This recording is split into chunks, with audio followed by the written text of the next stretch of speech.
All right, call the meeting to order. If everybody stand for the flag salute. I pledge allegiance To the flag of the United States of America and to the republic for which it stands, one nation, under God, indivisible, with liberty and justice for all. So I will entertain a motion to approve the agenda for this study session. Make a motion that we approve the agenda for our study session today. All in favor, signify by saying aye. Aye. Aye as well. Hearing none opposed. The agenda is passed. So moving on to the district budget replacement levy discussion. Yeah. Okay, so yeah, we've kind of combined a couple of big concepts into this meeting, and this is an educational meeting, and we're not expecting this study session for you to take any action, but to just make sure that the board has a lot of the background information, because as the district is working hard on some personnel actions that will have to be taken and other actions to balance our budget for 25-26. As we bring that information to the board in the next couple of meetings, we want you to have the background information that you need to have, and also the information from other ways that we can gather some feedback and stuff as we go along. So I kind of want to go through a number of things because we've got two things going on here. With having failed the levy in February, we do have to create a budget plan for only 1/2 of the year levy collection at this point in time. As you know, levies are voted on a calendar year, so we will still have a half of 2025 to collect in the fall. So having failed the February levy means that we have half of what we would have had this year that we can plan on for our budget going forward. Now, when the board decides to rerun the levy and pass it in August or November, then we will be in a situation where we will adjust a budget, and we will have to do a budget revision probably and make some adjustments, and the board will take action on that. So there's 2 times you're going to have to take, well, 3. You're going to have to take the normal budget actions as we bring that forward to you. You're going to have to take action at some point to determine if and when you're running the next levy and pass that resolution. And then when that resolution passes and that levy passes, you are going to have to take action to adjust the budget to account for having those dollars that we can't plan on right now. So that's kind of what we're talking about, where we are and what it's going to look like as we go into 25-26 and as we finish the preliminary budget planning that takes place between now and August. So these things are kind of in, I'm not sure the order you're going to want to think about it, but they're all here. We'll go down with the order that the documents are on the agenda and then talk about them. So the first thing that I wanted to talk about was the submission deadlines for when the district determines it's ready to go out for another levy. So if we can open that one briefly, Jackie.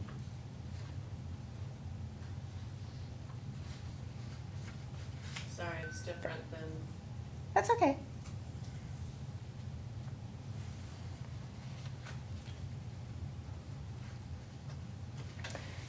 So you have to submit a resolution quite a few weeks or months in advance of running a levy in an election. So right now, what we are talking about is looking at either August or November. As I talked about at the last meeting, you can run twice in a calendar year. So we could run one of those 2 dates, but not both of them.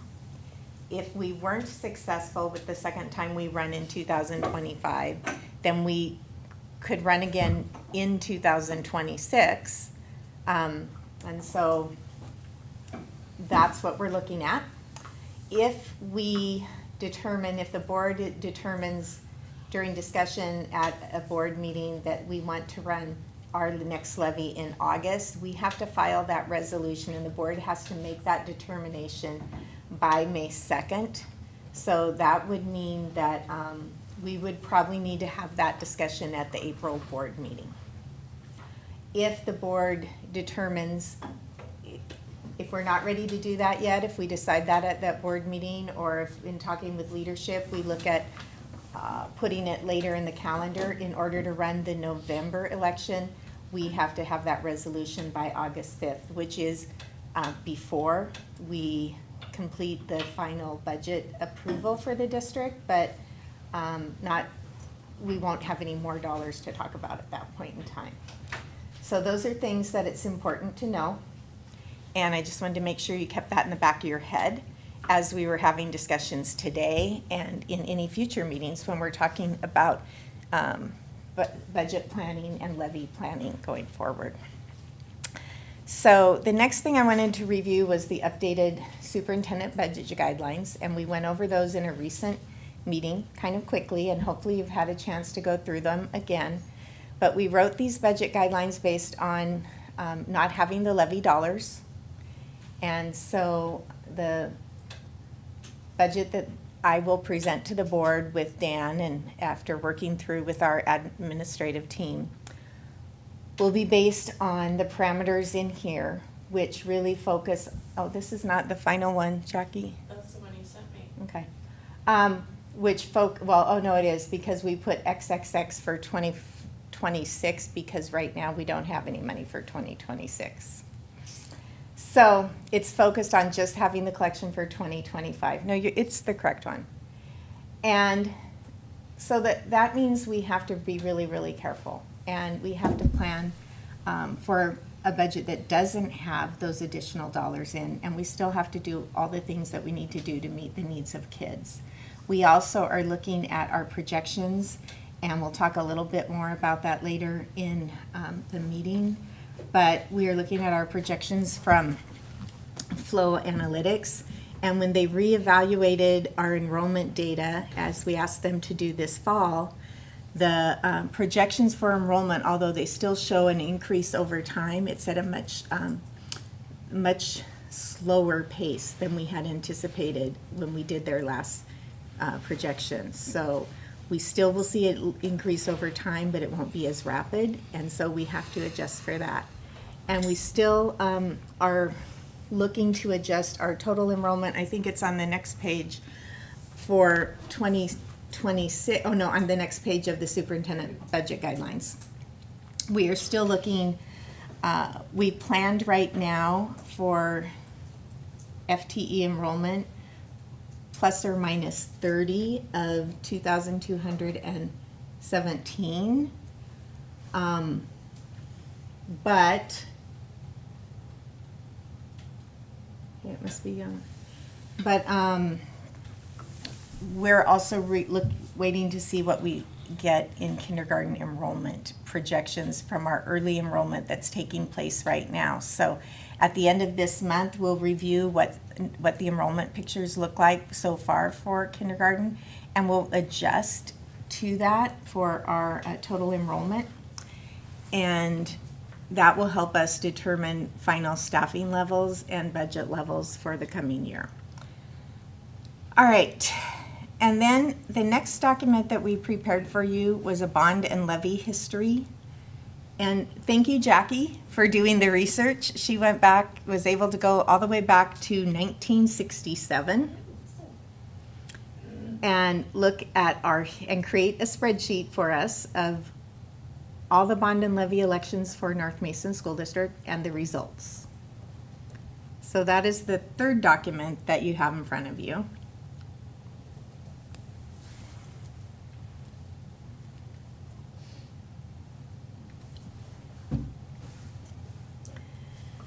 So, and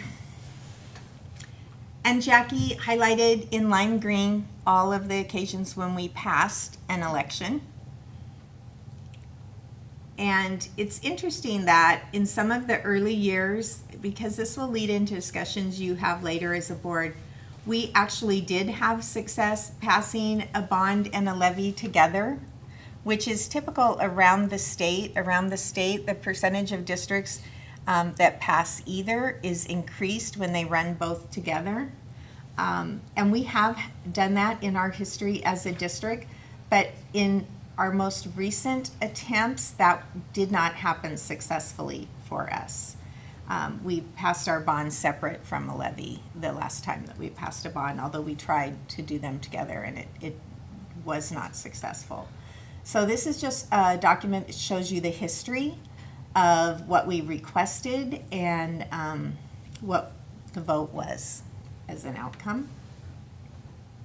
And it also, as you can see, reflects when the percentages were different for passing things. So, and this goes all the way through to our last levy, our last two levies. The final one the one that finally passed in November of 21, which is the one that we're still collecting on, and our most recent one from February 11th of this year. Any questions about that document?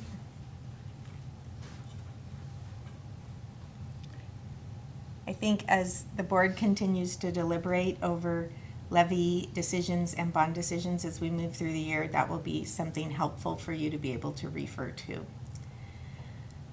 Okay, and then we worked and put together some data points to talk about and hopefully discuss with you. You'll have some questions that tells you kind of what our picture is right now. So we're going to go over this. This is our I might not have put Dan's new ones in order. yeah, that wasn't the slide I was Yeah, that's expecting an to see update. first. There we go, that's what we want. Well, we can go through those if they're first up. So, okay. So these slides, we wanted to give you a picture of what does the state fund for us in staffing, just staffing. And so this first one is K-12 staffing FTE units. By units, that means a full-time equivalent, okay, that are generated for any of our school buildings, for all of our school buildings together. So these are what our apportionment pays for, our basic ed apportionment, okay? So like, as an example, total throughout the district, apportionment pays, it funds us for 5.9, almost 6 whole counselors. It funds us for librarians, that we use those positions to support other teaching positions because we do not have certificated librarians in our district. It funds a total of 0.3 of a full-time psychologist. It funds just under 8 full custodians to do the work in all of our buildings. It funds 0.3, a third of a human for student and staff safety. And so Dan, do you want to share some comparisons on this chart for?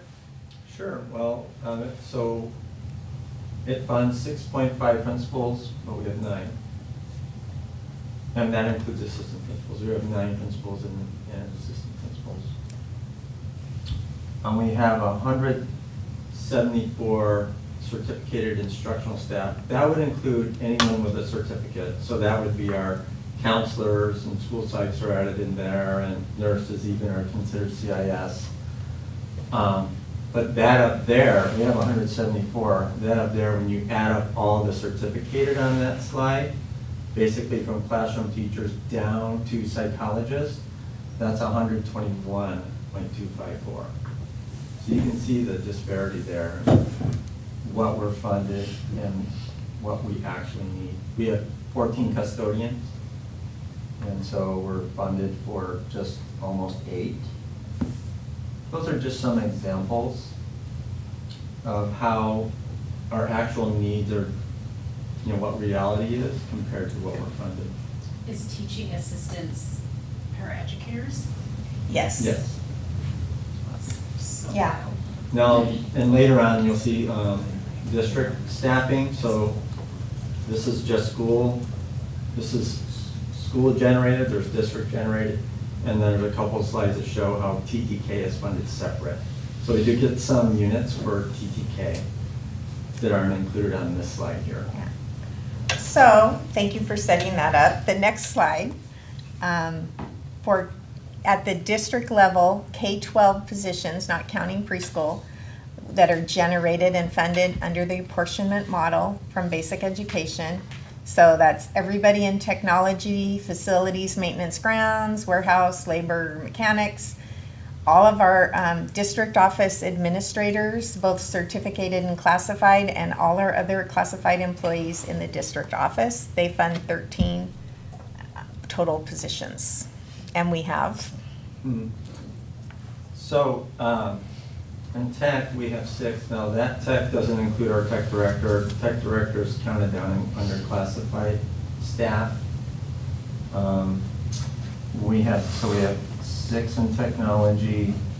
We have 5 in facilities, maintenance, and grounds, not including our facilities and maintenance director. She's in the classified staff below. We have 3 warehouse laborers and mechanics. So you can see we're not even funded for a whole person there. Certificated administrators, so those are our superintendent, myself, our directors in teaching and learning, special education, curriculum. We have 6.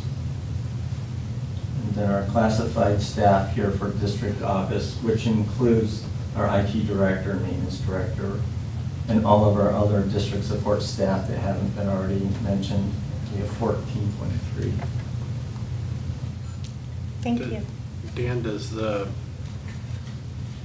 bus mechanics, the folks that are working on the buses, is that included in the warehouse laborers and mechanics? Mechanics, and that number 3, yes, that's 2 mechanics and 1 warehouse person. That's 3 that I mentioned. So that does include our 2 mechanics on that as well. Thank you. All right, the next slide is school-generated units for transitional kindergarten. So this includes a very small portion of a principal.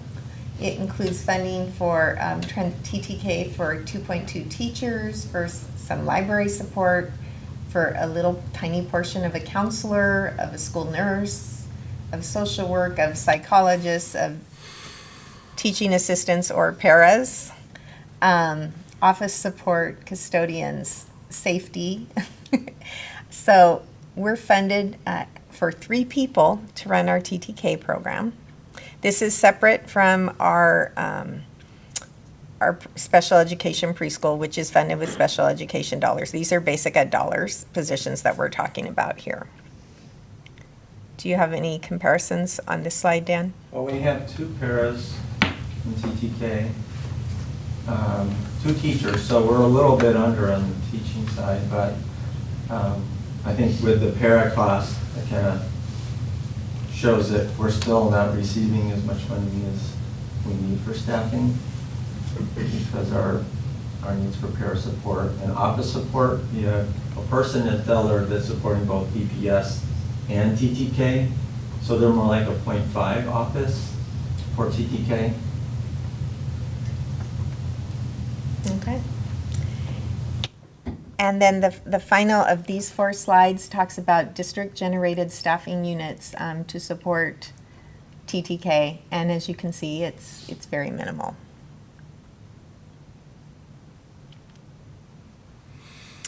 Okay. The next slide that we wanted to share with you was just a reminder. This is a slide that we used with our levy committee and that we have shared with the board below during the levy process. And this just is a graphic description of some of the main places that are the places that in the last 3 years we have spent our levy dollars that we have collected. Dan, do you want to add anything on that one? Yeah, so this is really a composite of 3 years, an accumulated amount. So not every year would have the same, each year is different. So, but when you add those 3 complete fiscal years together, these are the amounts of our levy dollars that were put in these different areas. Some of the areas were combined together, like under instruction. That's all teaching and instructional support staff. So that would include teachers and paraeducators.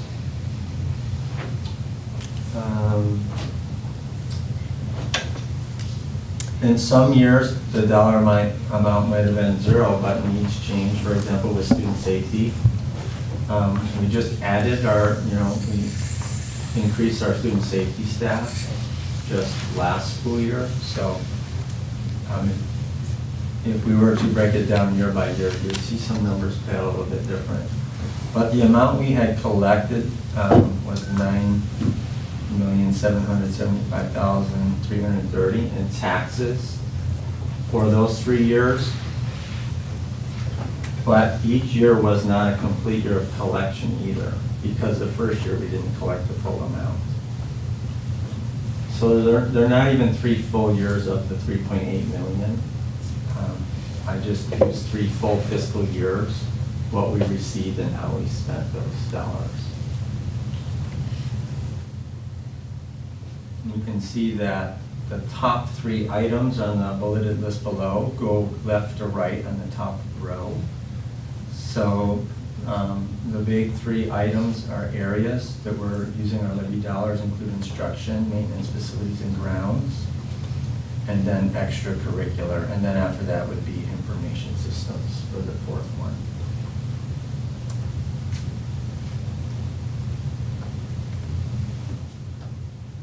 So, Dan, go back to my previous comment about the school bus mechanics and the people maintaining the buses. Where does that fit in within this? So with transportation is Program 99 funding. Okay. And all of that's a separate, it's in the general fund. Okay. But we do get a separate allocation for transportation.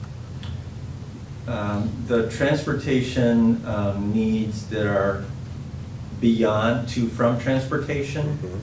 So transportation funds to from transportation for students coming to school and going home from school. So any additional transportation costs come out of a different fund. A lot of our trips are funded through ASB, but not all of them. Some of our trips we fund using the levy, and really that goes towards athletics transportation mainly. And then the transportation fund supports most of the staff in transportation, including the additional 1.5 mechanics. Yes.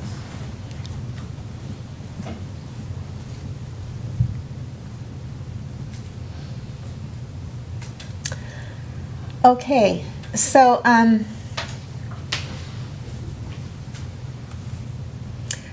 we wanted to give you kind of background information to the discussion that we're having about what our cuts are probably going to look like, what we anticipate having to do as we adjust our budget. And before we do that, and part of that will include cuts to staffing levels. So we wanted to talk about what percentage of our staff as a whole population is represented by 3 specific groups. And again, this is actually food service and transportation are funded by separate Fed budgets, so they're not included in the totals here. But which would change that orange a little bit, but of things that are funded on the apportionment from basic education, the staffing that are funded in that way, or that we support through other grants. So this shows you the percentage of each of those groups by FTE, by full-time equivalent of each group. So admin is approximately 6%. Certificated staff is approximately 57%, and classified is 37%. of our total population. Okay? So when we're putting together a plan, we wanted to stay as close to that as we can. The plan that we anticipate presenting to the board will have us saving 5% of that plan is saved through in the administration group, 37% in the classified group, and 58% in the certificated group. Okay?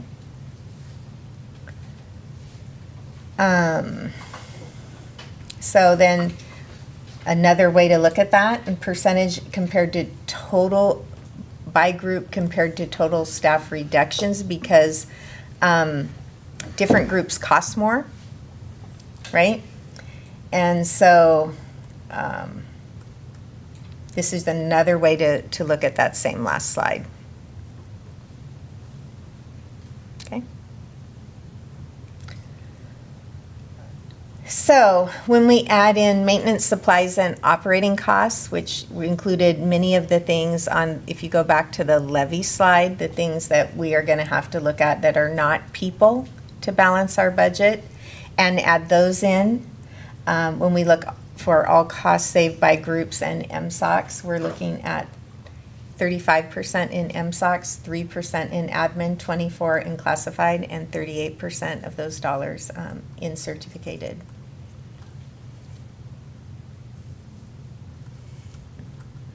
All right. Next. That's it. That's it. So that's what we're looking at. We have been working with the district office administrative staff. We've now talked with principals. We are planning talks with our bargaining group leaders to talk about more specifics about what is represented. We didn't want to share those specifics during this study session because we want to be able to talk with those groups and potentially make some adjustments. We also plan to use our next scheduled community conversation to talk about where we are and where we need to go. Our current, our projected costs that we have to cut are about 9% of our current budget. And that's just based on the cuts that we need to make to bring us into balance on our ending fund balance, or to get us closer, and also to make up for not having a levy collection in the second half of the next school year. It's a little bit concerning because we all see some of the news some of the time, and the news having to do with funding for education in schools is not just a state thing right now, it's a federal thing as well. So we are keeping a really close eye on what's happening with federal funding and how it might impact schools in Washington state. We have weekly meetings as a ESD group of superintendents to talk about what we know and what's changing and what might impact all of us. We also have regular meetings now scheduled with Superintendent Reichdahl to give us the statewide perspective and the conversations that the state is having with the federal authorities about how changes in the Department of Ed could impact our funding going forward. And right now we don't know a lot, but it's very volatile. And so making our 9% budget adjustments that we're planning from this year's budget is probably kind of a best case scenario. And we are keeping an eye on that. We also don't want to borrow trouble. And the information that we have right now says that some of the big buckets that we get funding for from the federal Department of Education or the federal government probably will be relatively stable. Those being things like Title I and special education. But there are some other areas that we would expect to be stable that might not be. And those might lead us to have a different discussion later on. So I think what's probably the part of school funding that's most concerning right now from the federal level is what might happen with school meal funding. And so we are keeping an eye on that because hopefully our state is working on a plan in case something happens to federal school meal funding. But it's a big concern for us here in North Mason, and we want to make sure that we're ready to respond to that. But that will be a separate conversation from this conversation about adjusting for the levy. So our 9% that we're looking at is approximately 4.6 million in total cuts. Approximately 3.1% of those will be in personnel, and the remaining 1.5 or so, maybe a little more if things start sliding at the federal level, will be in MSOC areas, which can include all sorts of things. It could include midday transportation.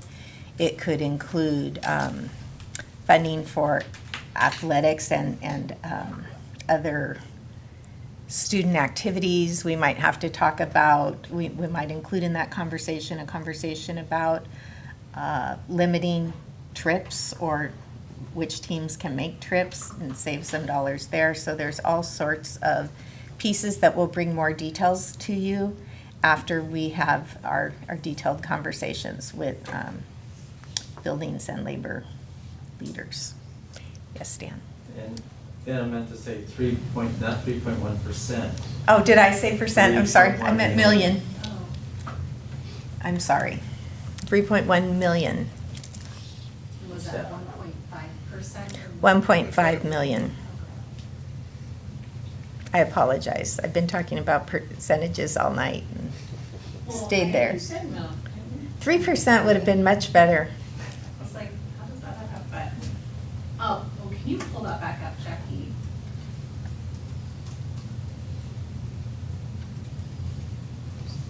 Yeah, and then can you go to like number 8? So. So the one? The one that's percentage of costs saved by group. Yeah, so I feel like I understand the other ones, but this one I'm struggling with. Or when you say that, like the 3.1 million, are you saying that 58% of that would be Yes. certificated? Yep. Okay. 5% admin, okay, got it. Yeah, this is of the costs, not of the FTEs. Right. Good question. Do we have an approximate number of what that translates into people? Yeah, in certificated staff, it's, again, we're a little bit flexible, but 14 to 18. The FTE is harder with classified staff because it's measured in a full FTE, but most of our classified staff's positions are not a full FTE, so one FTE is a little more than one person. So that's a little bit more complicated as we look at that, and But roughly, how many people stacked up with her? We have roughly 20. And then what about with admin?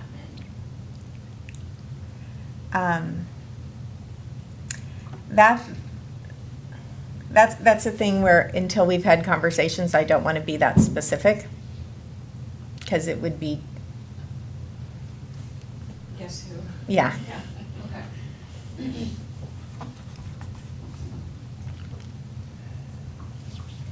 Understand. Is the expectation that the board, you mentioned April, are we going to have like an executive session to discuss, or are we just talking thoughts out here at this meeting? So, I think, one is Dana needs to have her conversations. And then I think the idea is her and her team coming back and talking about, hey, here are options where we can go based on those conversations. And having a community conversation around what this looks like. Okay. Right, and get some feedback from the community as well of, hey, here's some harsh realities that we're facing. Then based on that, then executing and us coming together and So, with Dana coming with a plan to us and then That executing the community plan. conversation next week. it is. But the district will probably take some personnel actions immediately after that community conversation so that we meet deadlines that we need to meet. But then conversations about other places in the budget will be something that we'll come back to again and make some, have a conversation about and see how that impacts going forward. Who is doing the decision, needs to make the decision? Is it, you say the board or? No, when we prepare the budget, when we prepare the staffing plan, that's that's the district team, and we'll continue to do that. I just heard making decision and then I didn't. But we're gonna ask the community for input on the MSOC part of the conversation, particularly, because there are different ways we can go to make those cuts. They're all gonna hurt, and they're all gonna hurt somebody. And it's worth hearing what our community has to say and our board giving input and on that part. Right, and so then we convene in April, and that's right before this potential May 2 deadline for the August 5th levy. Yeah. But we also would be approving a modified budget at that time? No, you won't approve the budget until August. Oh, okay. That's August. But you may, at the April meeting, say, if we have these choices in the MSOCs, we want the district to focus on Yes. these 5 things and not these 3 things, or whatever. Okay. And I think we need to reconstitute the levy committee, and really get some hard commitments and really go out to get individuals to help out with that outside of, right, obviously there'd be a couple board members that would be on there, but trying to get more community involvement as well. And maybe getting some of the staff and getting more people involved to talk about it, right? Because just like we heard in the meeting at WASDA, the RIF portion of this is very difficult, right? But there also is a recall portion of this as well, right? That if we do pass it, let's say in August, right, or November, we're not missing a payment, and we'll wind up being able to bring some of those positions back, but we have to prepare for it fails in November and we're gonna miss a payment. Yeah, I'm curious about our process in terms of making that decision about the levy. If we are going to be doing it at another meeting, special session here, executive session. I think that's, what do we wanna do? I think that's the answer, is what do you guys think, right? As far as, do we wanna come together with a separate study session to chart a path? Do we wanna do that here? I think if Dana's going to, if we're gonna get back, more solid, like, okay, there's this idea, then we need time to deliberate on that. I'm not sure when that might be. I do think that after the public discussion, it'll give us a little better idea. Yeah, Mm-hmm. agreed. That's where I think maybe April 2nd. April 2nd. I mean, do we want the week of the 14th is figure out a study session or put a study session on the books to take what we heard from the community meeting back and make a decision if we want to run in August or November? And have that. While people are looking at their schedules, can I just circle back to a couple Yep, questions go for ahead. Dana Yep. on this? We had talked about furlough days. Is that still being, We have not yet discussed that with any of our bargaining units. That would be part of any discussion we have with them. But the reality is that the savings to the district for furlough days would have not a big enough impact on our budget. okay, And would potentially have a pretty significant impact on student learning.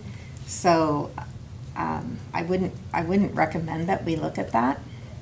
okay, But we are going to bring that question to each of the groups. okay. Well, just because, like, riffing people and then saying, oh, if we pass, we might be able to get those positions back. We might be able to get the positions back, but we're not going to get the people back. And this is how we lost some really great people to some neighboring districts. And yeah, we have yet to get those people back. My other wondering is, does this take into account any potential retirements we might have coming up that we could just like It hold off does. on filling them? It does. We Okay. added those in before we came up with the number of staff that we have to cut. Okay. Now, if we get some we don't know about, then people who right now might be getting a notification might not have to get one. So if there are people who haven't told us yet that they're going to retire or resign, that could impact the list that we have of people who might not have a position scheduled for next year. So we aren't, with our certificated staff, we are not in a formal RIF position, formal reduction in force. What we are looking at is staff who are provisional, who are in their first 3 years with the district. And our certificated cuts will come from that group of staff. So the requirements about those cuts are different than a formal RIF. Still feels the same if you're getting one of those notifications. So, sorry, Eric. And we do plan, when we do those, to meet individually with people. They're not just going to get a notice or a letter or an email. They will have an in-person conversation.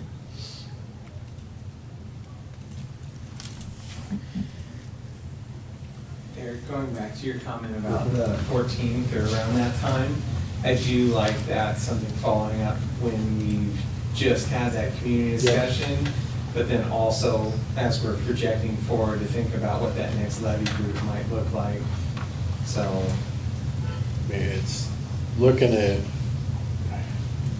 it's a tight timeline, right? Because if we decide we want to run it in August,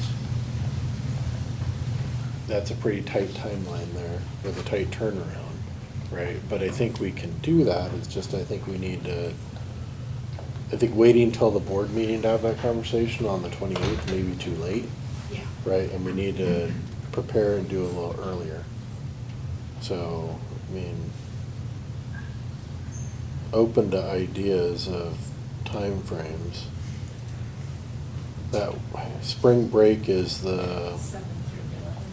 so, yeah, I am free that week of the 14th except for the 17th. yeah, the 17th, I'm, I would prefer not. but- yeah.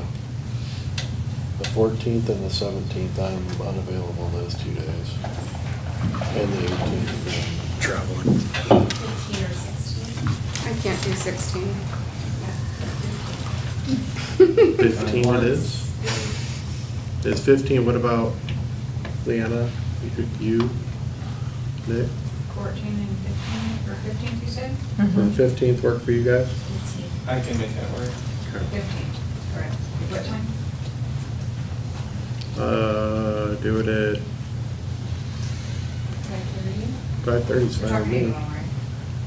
Dana, will you be back from Wassa by then? What's that? Is that the second day? Yes. Yeah, I'll just leave early. We could put it a little bit later if that's That's okay. better. That's okay. I What time? don't mind leaving early from that meeting. Do it 5:30? Yeah. Yeah, Okay. all right, let's put that on the books. On the 15th, that's a Tuesday.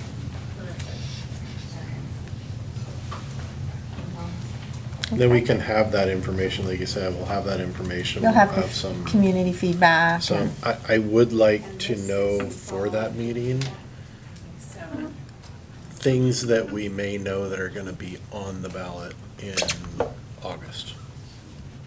Okay, If we If- have if an we can idea, find if out, we can find yeah. out, right, because obviously I know the filing timeframe, but meaning if there's things that we know are gonna be on the ballot, on the August ballot already, yeah. just basic. Yeah, because this is Yeah. not a primary year, so, It's not a midterm. yeah. right, is just see if we know it of anything else that's gonna be on, in August on the ballot, right?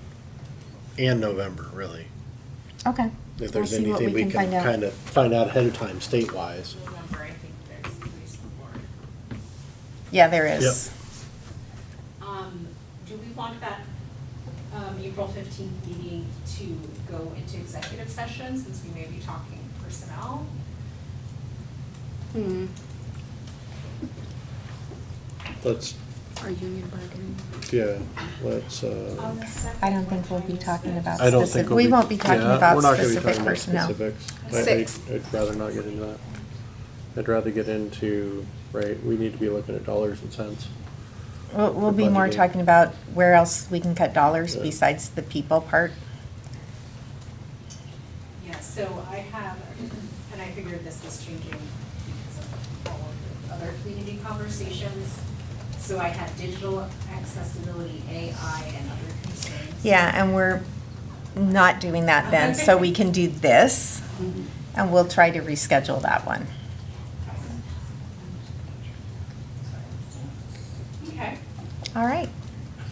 Well, that's what we had for tonight's presentation. Are there any more questions? Okay, Very good. all right. Well, Should we I take a quick will recess? adjourn us, and the next board meeting will be here in 6:30, so in about 15 minutes.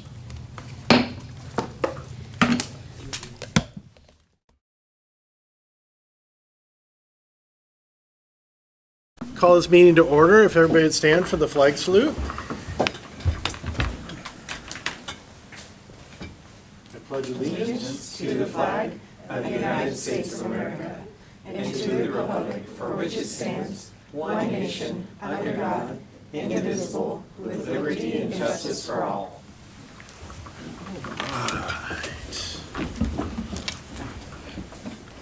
I will entertain a motion to approve the agenda as written. I move that we approve the agenda as written. All right, all in favor signify by saying Sorry, aye. I have a discussion point. Oh, any Or discussion do we on the approve the agenda? consent agenda later? No, Yeah. never mind. Yeah. No discussion. Okay, all in favor of approving the agenda as written signify by saying aye. Aye. Aye. Student board members? Aye. Aye. All right, the agenda is approved. Public comments, Jackie. All right. Moving on, student board member Emily, what do you have? It's the new try. I'm so excited. This is my first trimester to have like a peer tutor slot, so I'm excited to do that.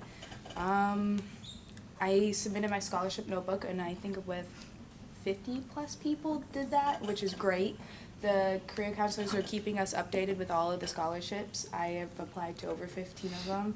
There's so many names that they have to get more papers to like fill people out, and it's just really great to have your teachers like very involved in your high school, your after high school career. So it's very fortunate to have people like that in our building. That's really awesome. Awesome. Sweet. All right, moving right along to the consent agenda. I will entertain a motion to approve the consent agenda as written. I move that we approve the consent agenda.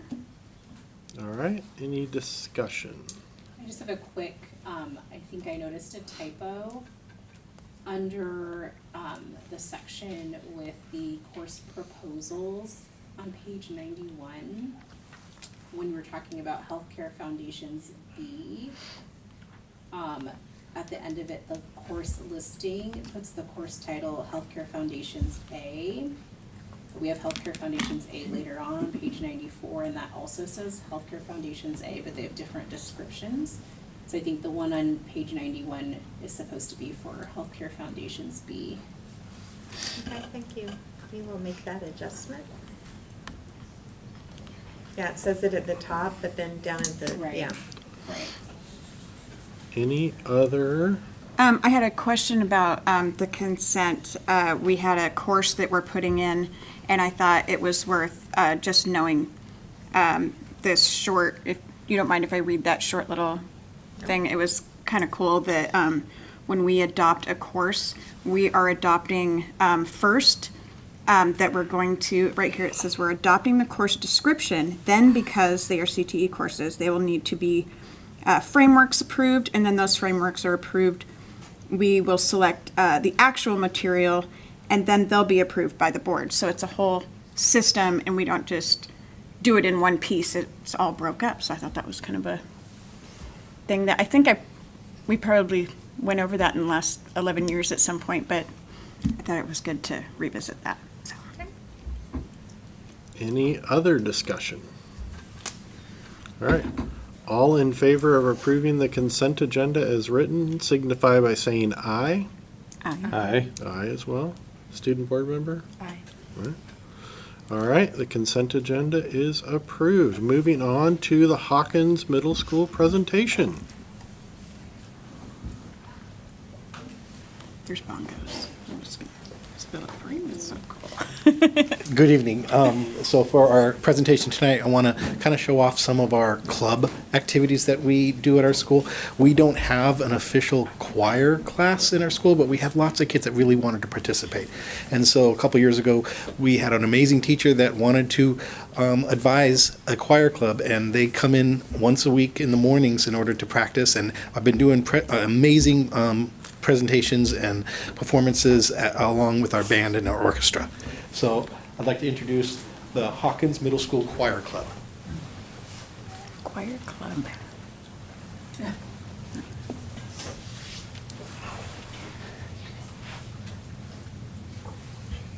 Choir is important. Having a school choir fosters teamwork and music appreciation.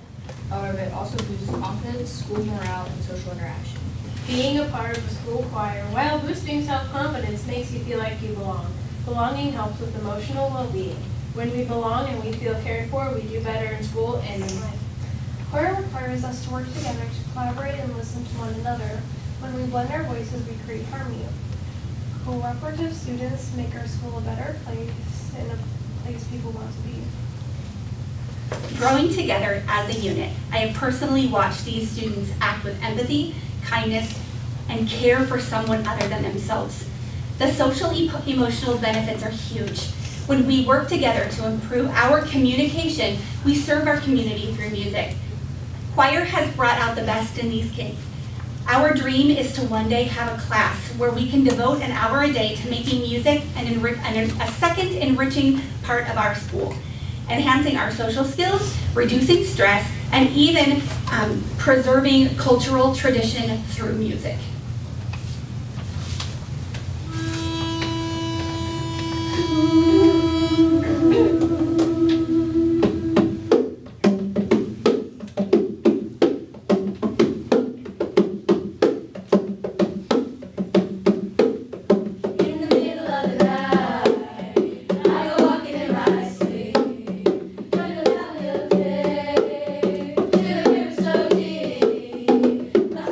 Someday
No, we wanted to open your meeting tonight with the national anthem.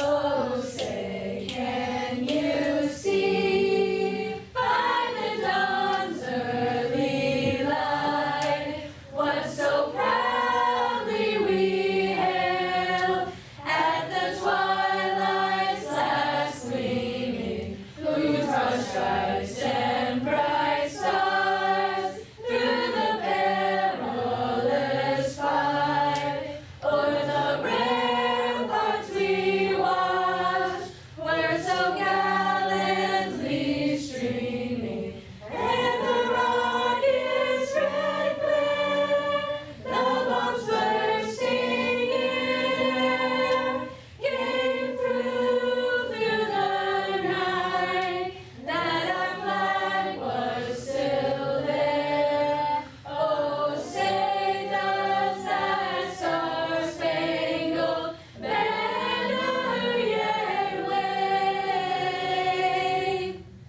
o'er the land of the free and the home of the brave?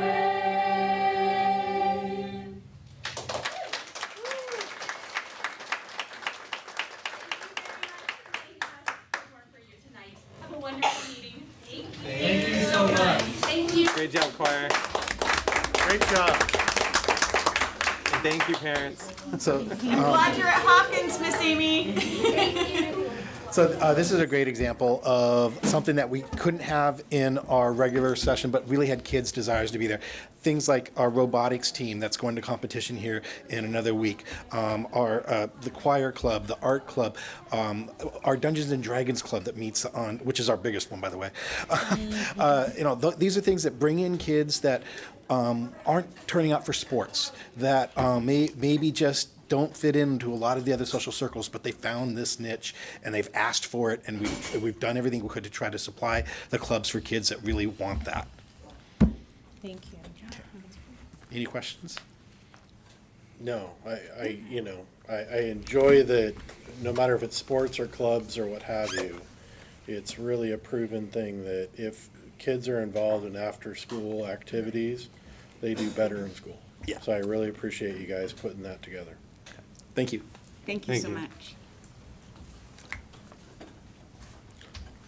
All right, moving on to the superintendent update. Deanna. Okay, I'm going to do a couple quick reports, and then we're going to move on to the discipline data review.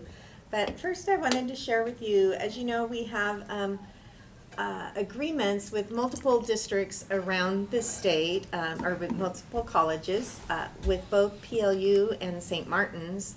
We have amazing opportunities for our students.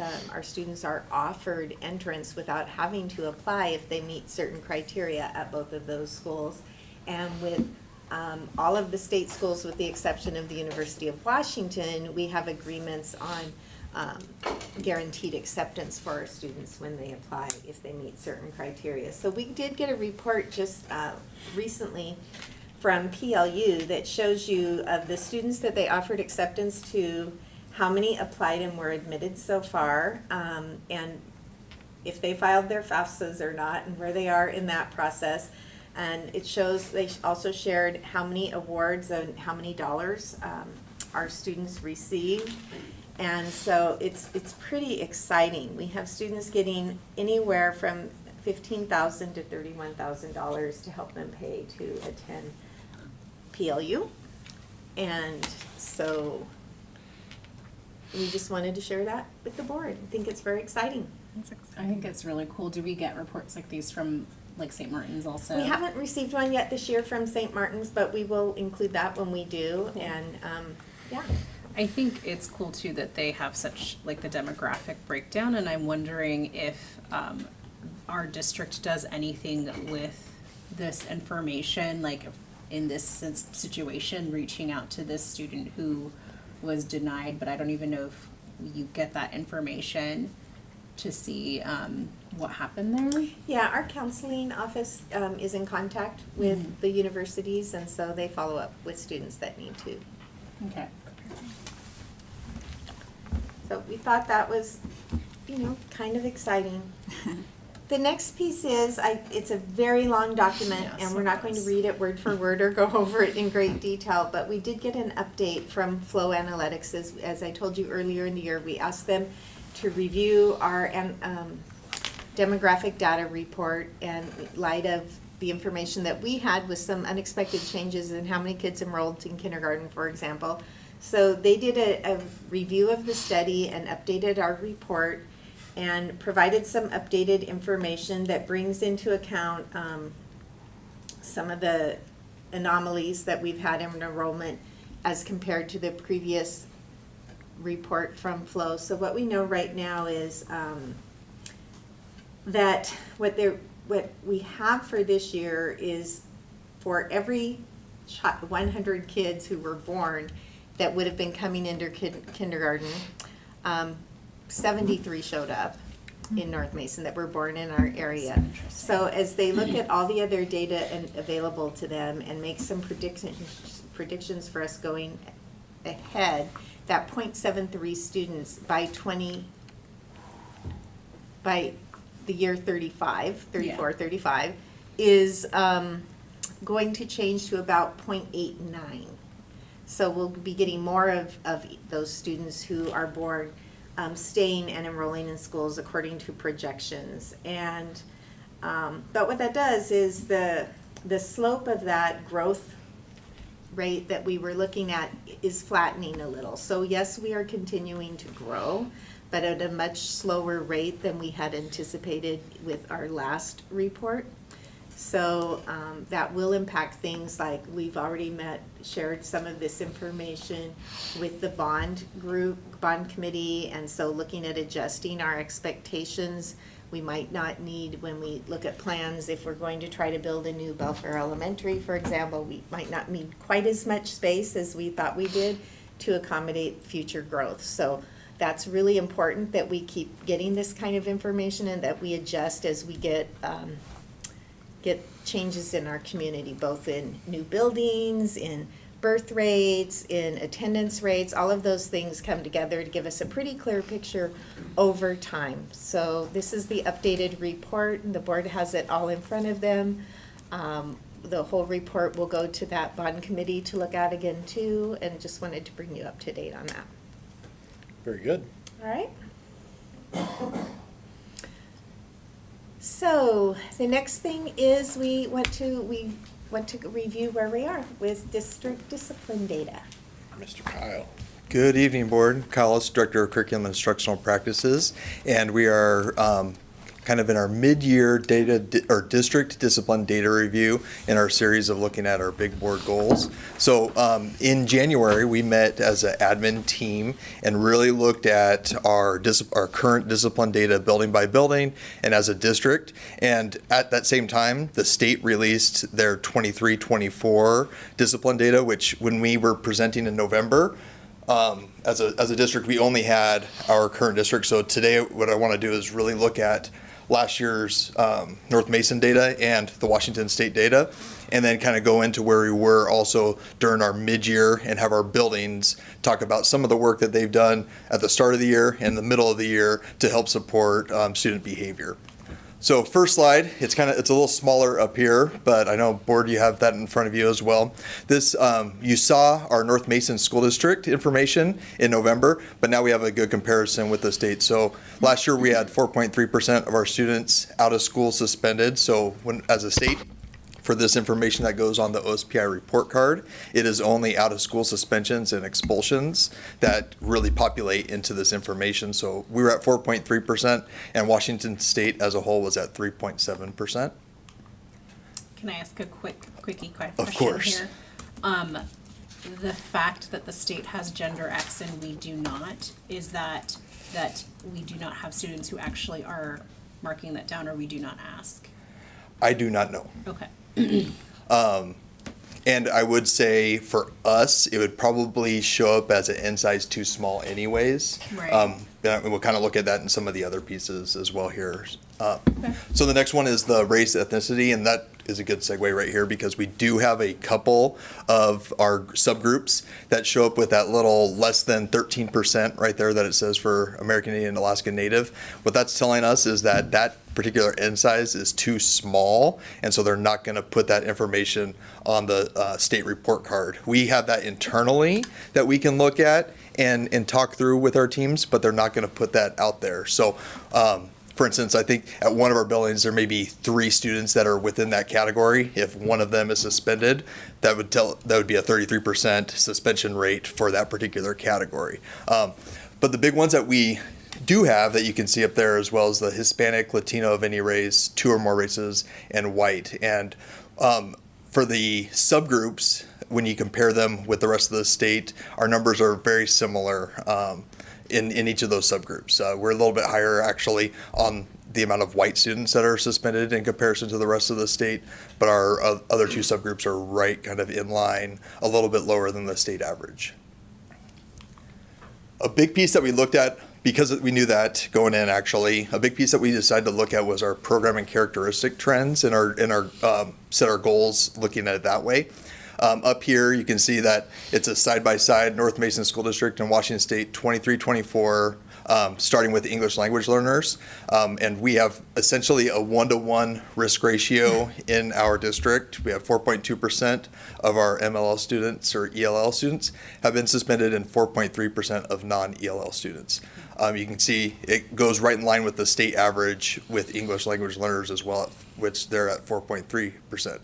Another piece that we looked at that we talked about in November was our students with disabilities. We're at 8.6%, which is higher than we would like, obviously.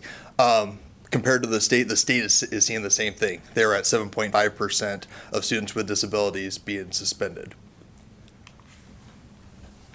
The next piece that we looked at as an admin team is also our grade span and our grade suspension data. This is a good picture right here. You can kind of see that we're really close in line all the way through K5. There's some little blips in there that we might be a little lower, a little higher.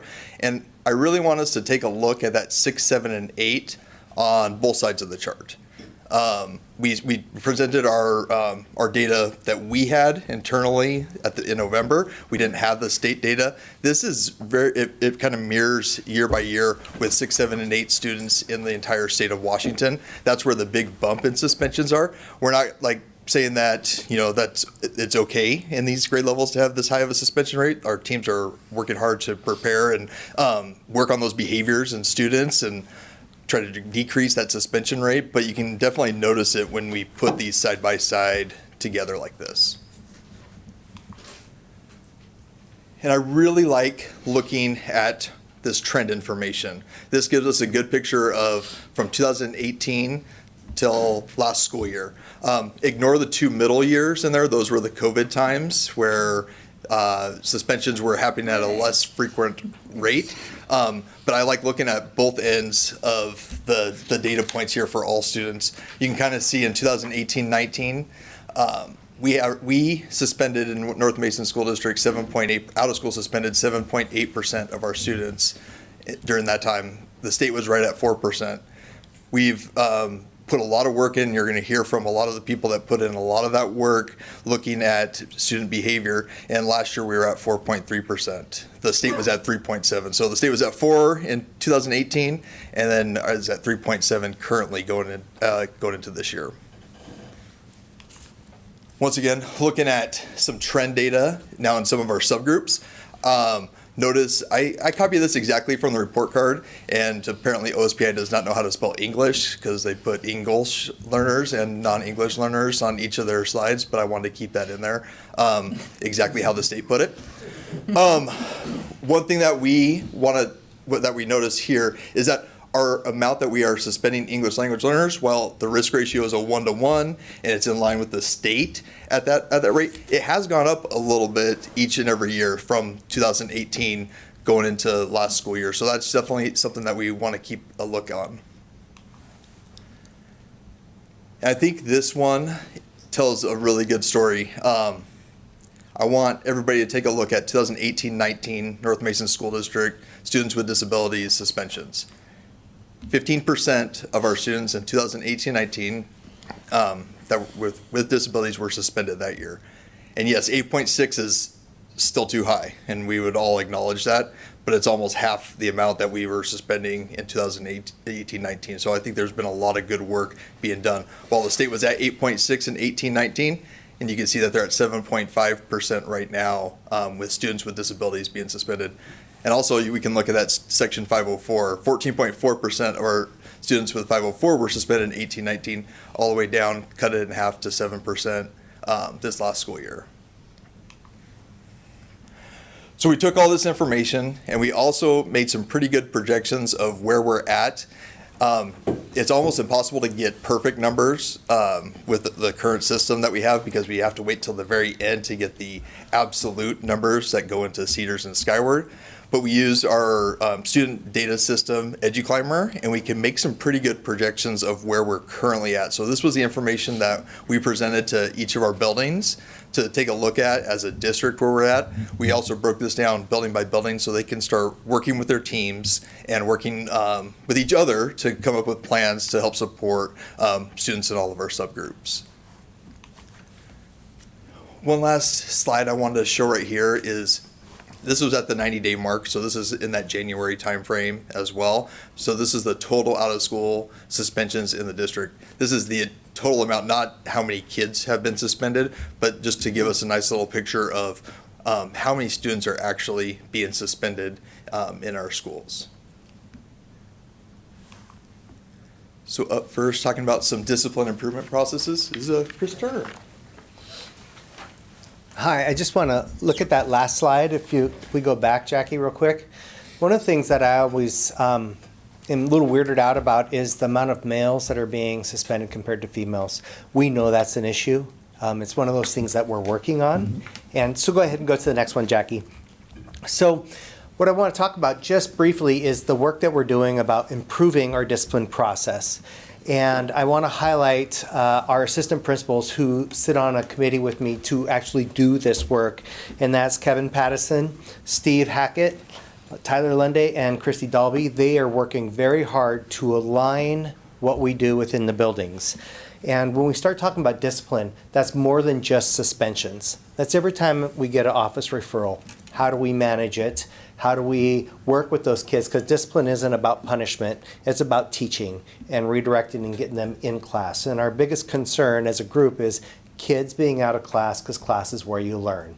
And so the data you'll see is the discipline when kids are out of class, but there's a whole bunch more that goes into it. So the assistant principals and I sit on a district review team, and we're looking at all of our processes all the way through. And you guys have already seen and approved the new board policy 3241, which was updated because the state had new emergency rules, and then those rules became rules that we have to do. And so how do we align that? And then we updated our procedures on how we go about that.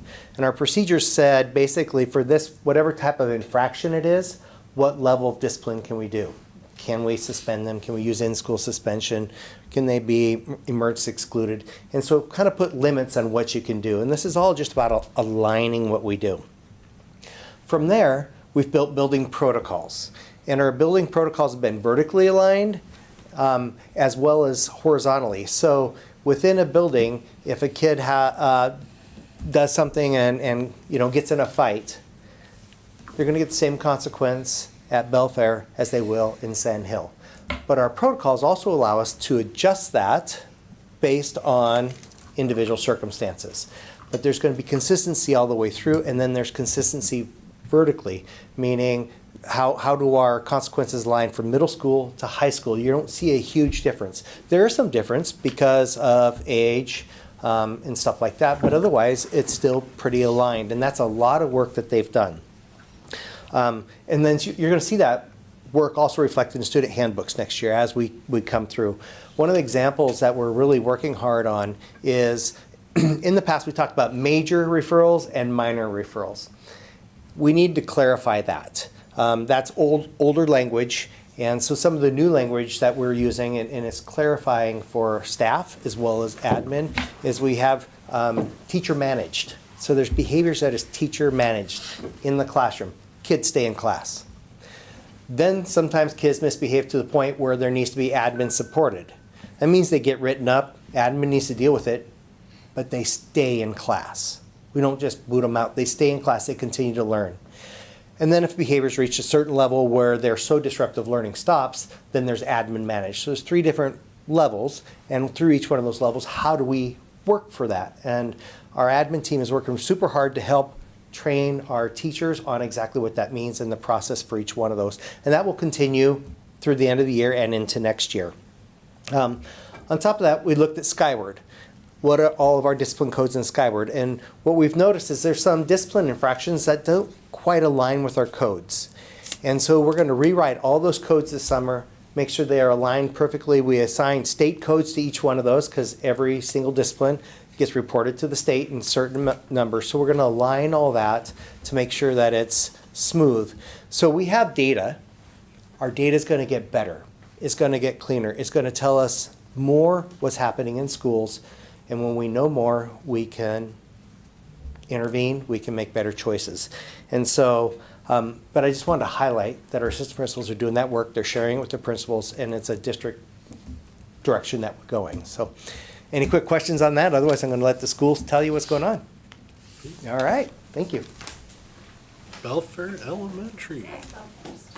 Good evening, I'm Pam Plessman, Principal at Belfair Elementary. I'm Christy Dolby, Assistant Principal.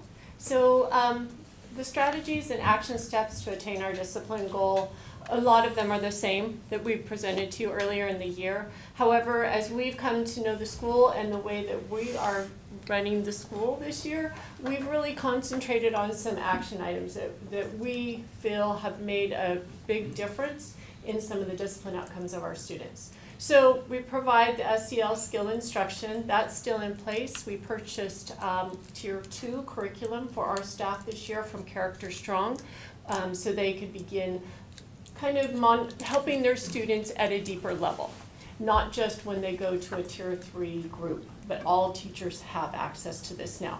Our counselor also uses this, and she does second step lessons in the classrooms. She started this year right away with doing safe touch lessons, with doing how to deal with bullying right away, and she's going back into classrooms now to review those lessons again as we see some uptakes in certain behaviors, knowing that it's spring, we knew we would. Building community, staff will conduct morning meetings. We have more teachers conducting morning meetings, but we have more work to do in that venue, and we really want to create that community feel in a classroom. We find that the teachers that are doing those morning meetings are the ones that are having less discipline issues within their classroom, and they're being able to talk with their kids and solve problems together. Some really neat things we have going on right now are Breakfast Club and Lunch Bunch, and our counselor has started that, and this has become one of our action items that we are so proud of, and we see a really big difference in our kids. So if we have a kid that's having some behavioral issues in the classroom or social emotional issues, one thing we'll say is, have you tried the Lunch Bunch for them or the Breakfast Club? And we have found that when they go into those groups with Mrs. Adams, they are developing social skills like how to set a table and how to eat at a table with other people, how to clean up after themselves, how to groom themselves in the morning. They have their own toothbrushes, they have their own combs, and they learn basic hygiene, things like that. And we're seeing a really big difference in a lot of our kids. Student recognition. Students earn positives for upholding the 4 pillars, so we still continue to do that. We have our monthly positive, our Character Strong assemblies where we recognize kids who have really stood out with those things. We have our Reading Olympics coming up, and students of concern. This is another area that Christy and I have really been working hard on. Every week we hold a Tier 2-3 meeting. I think I talked to you about that earlier in the year. Where on that Friday we have stakeholders from each group. So we have an MLL teacher, we have our SPED teacher, we have our MTSS para-educator, Christy, myself, the teacher who has filed a student of concern, and now, did I leave somebody out? A counselor. Oh, our counselor, yeah, that's a good. And then our Laura Pugh from district, who is our community liaison, she now joins us. to help be another person in there. So the teachers fill out a student of concern form, and we've let them know that this isn't a gateway to going into special ed or getting an IEP for a student. This is a think tank. So after they have exhausted all of their options in the classroom, they're to meet with their PLCs, so their peers, their teachers, their colleagues, and come up with ideas. And once that's all exhausted, they come to us, and we sit down together now with more people in the room, and we come up with more ideas for interventions and accommodations that we can use with these children to help them. And then those students that still stand out after they come to tier 2, 3, and we know it's not quite being successful enough, we take them to the MTSS meeting, which we run on Wednesdays, where we really hone in on those students that we don't see making the progress we want to with the discipline, just building another layer of support around them. So Christy has been presenting Swiss data at our built team meetings every month, where we can look at what's happening, location, day of the week, time of the day, students with IEPs, 504s, and the MLL students. And really that location and time of, and day of the week, those are two that really stand out a lot for us and what we can do to help in those times. Sabres, we're still running that 3 times a year, and that helps to determine our SEL and WIN groups, and it's our MTSS team that puts those groups together. And then, once again, I already mentioned the tier 2, 3 meetings and MTSS meetings. And then we also have a phenomenal team doing our check-in and check-out. So Christy and Alicia, our MTSS para, are running a really strong check-in, check-out, an authentic check-in, check-out where the students are being monitored and tracked and data is being collected, and we're seeing huge progress with those kiddos too. Some of it, I think, they just like coming into the office at the beginning of the day and being set for a goal for how they're going to meet some of those social emotional behaviors they're really trying to get better with. And then at the end of the day, they get to come in and there's a lot of praise going on around them when they've met their goal from a lot of different people. So that's the things happening at our school. And then we pulled up this data for you to see. So here was our majors beginning in September. And so we've come down in our majors, major referrals. Thank you. Oh, any questions? I was just going to ask, I noticed in the suspension data that it looked like those 4th graders, I know that includes both Sand Hill and Belfair Elementary, but have you noticed the building community as far as like them having the breakfast club, et cetera, and then also some of the students of concern, have you noticed any change with some of those 4th graders that are that, twice the state average, have you seen positive experiences with that? Yes, we have. So especially, there are a couple of young men I can think of right off the bat that yes, we have. Especially we've got a couple on check-in, check-outs. But then with the, I would say, I'm not drawing one up in my head in front of me right now in 4th grade. 5th grade, yes. We had someone brought in who was really spiking in a lot of the bigger behaviors and major referrals, and that student was put into lunch bunch during the time when actually kindergartners are there. So put into a leadership position, and Christy's done a lot with leadership this year, and he was put into a leadership position, and all of a sudden his referrals have gone way down. And the other day he was in the hallway, and his job was to lead those kindergartners back to the classroom, and he had them line up, straight line. I don't want to see you jump on the bench. So he had his feeling of self-worth, I think, was growing within him. So we've seen his behaviors. That would be an example. But I don't think it specifically addresses your 4th grade, but I'd have to sit down and see which kids in lunch bunch are in the 4th grade cohort. Yeah, thank you. Yeah. I just know I saw the data, and I know that 4th grade is a peak year where it kind of catches the early risers, the late risers sometimes hit it at 5th grade, but thank you. That answered my question. You're welcome. Thank you. Very good, thank you. Thank you. Sand Hill.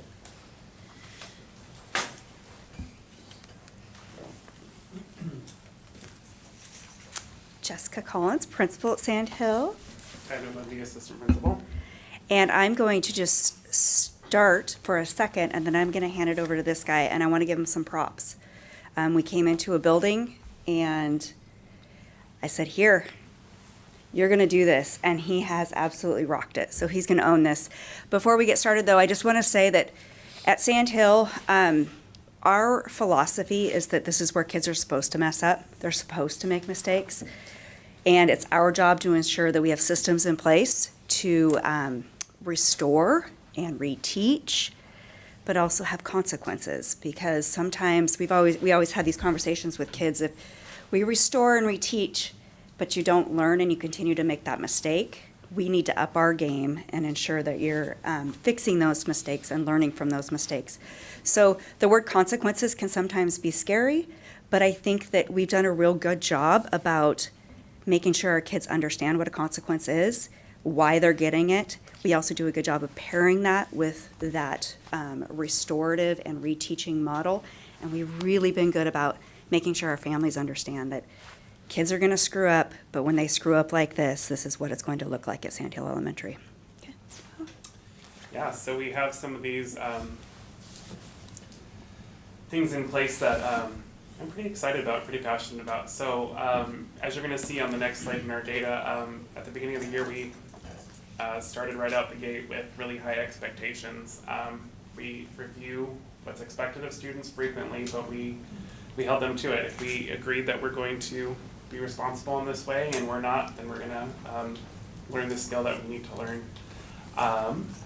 So in some ways we are noticing much higher rate of ODRs, but I can stand here and say I feel confident that the ODRs that we're receiving reflect the hard work that we're doing, and the data will show you that there's a trend that's going in the right direction. As far as communication with families, we have asked teachers, basically every time a referral is submitted, currently known as major and minor, we ask that teachers are making contact with parents each and every time to make sure that their parents are aware. I know when I was a classroom teacher, it was really easy to put that referral in and let admin take it over, and then I didn't have that communication with family or that relationship building. It's also really helpful that I'm not the first person calling them to let them know their student has made a mistake in certain ways. So we ask them to make that communication every time, and we're actually asking them to do it verbally whenever possible. We think written communication can be tricky, so that's important.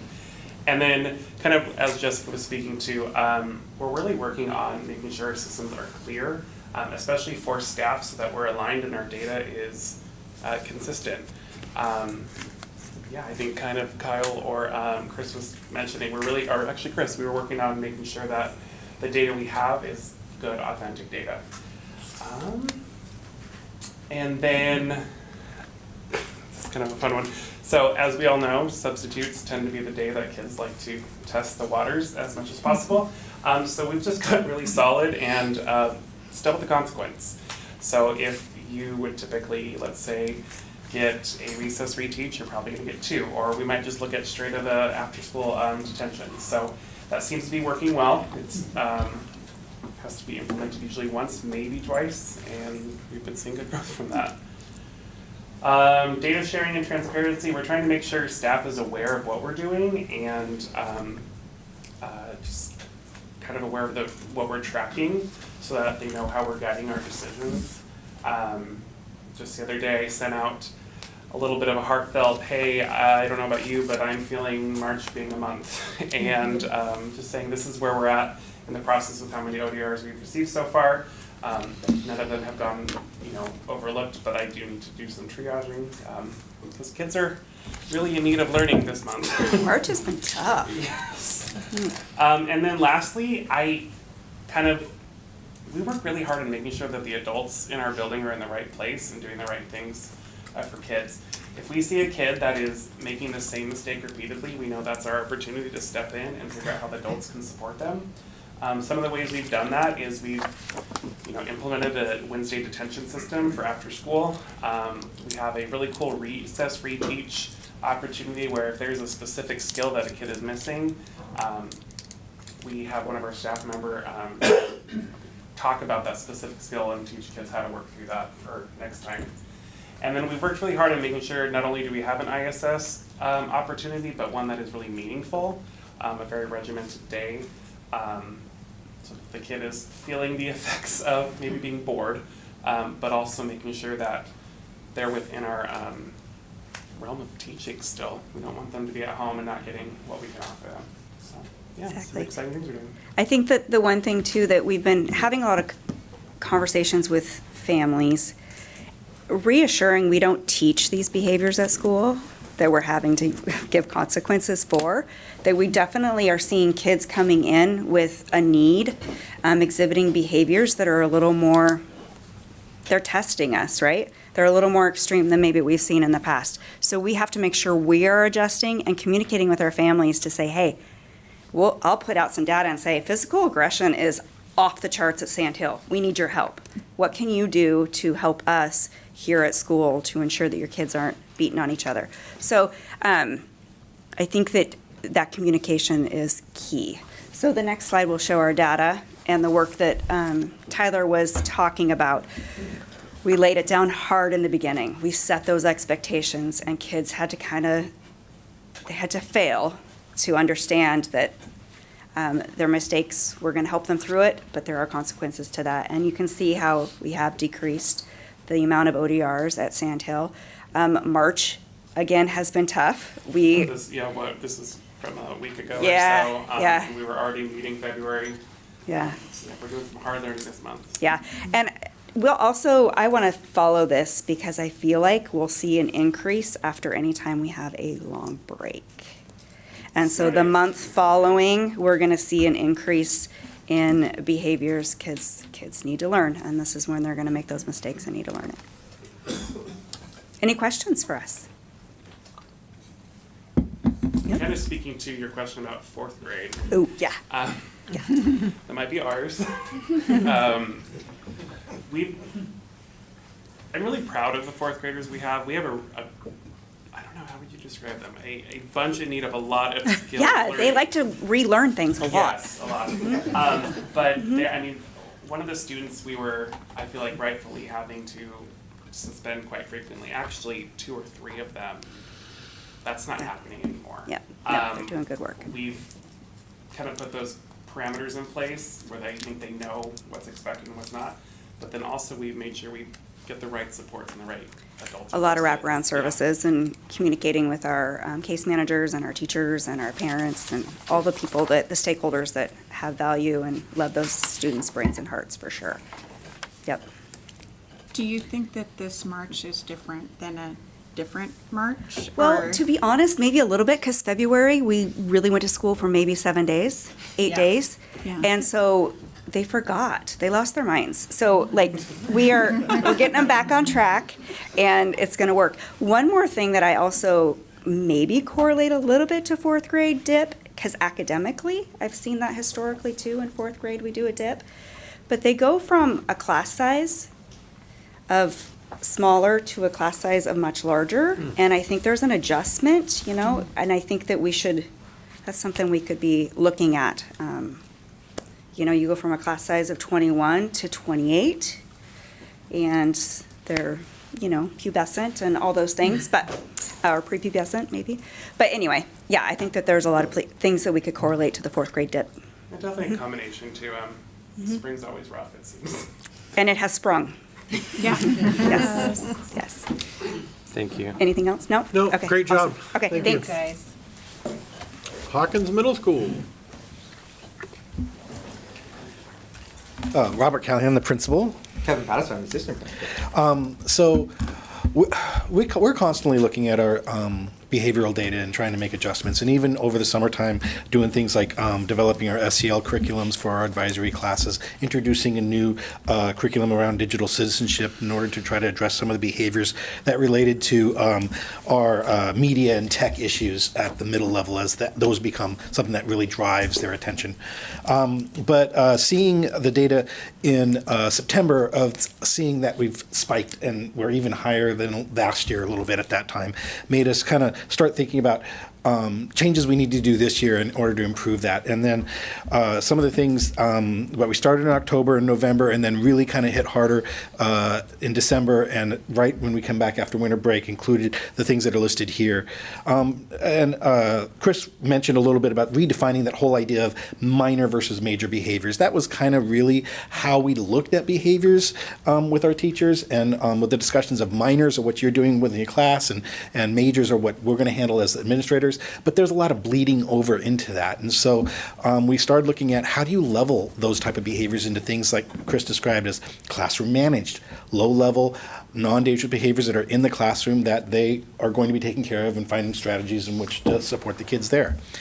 When does that become a chronic issue, or that behavior becomes so disruptive that maybe they need more administrative help in that? Again, the students aren't being removed from class, but they do need to be addressed at some point about those behaviors. Level 3s, where a student is making dangerous behaviors or disrupts the class in such a way the teacher can't teach, they need to be removed from that situation and have administrative support in that. And then the level 4s, which are just downright dangerous behaviors that need immediate attention. So that's kind of how we're looking at those behaviors now out of the major minor behaviors and how they're being managed through that level process with our staff. And as we built into that, we also had to look at how are we supporting our teachers in the supports that they have for the level 1 and level 2's behaviors, taking strategies out of Safe and Civil Schools curriculums, taking it out of Capturing Kids' Hearts, out of Character Strong, any of those positive behavior systems that are out there that our teachers have been exposed to, and trying to build that toolbox for them to be able to address and support their kids in the class more.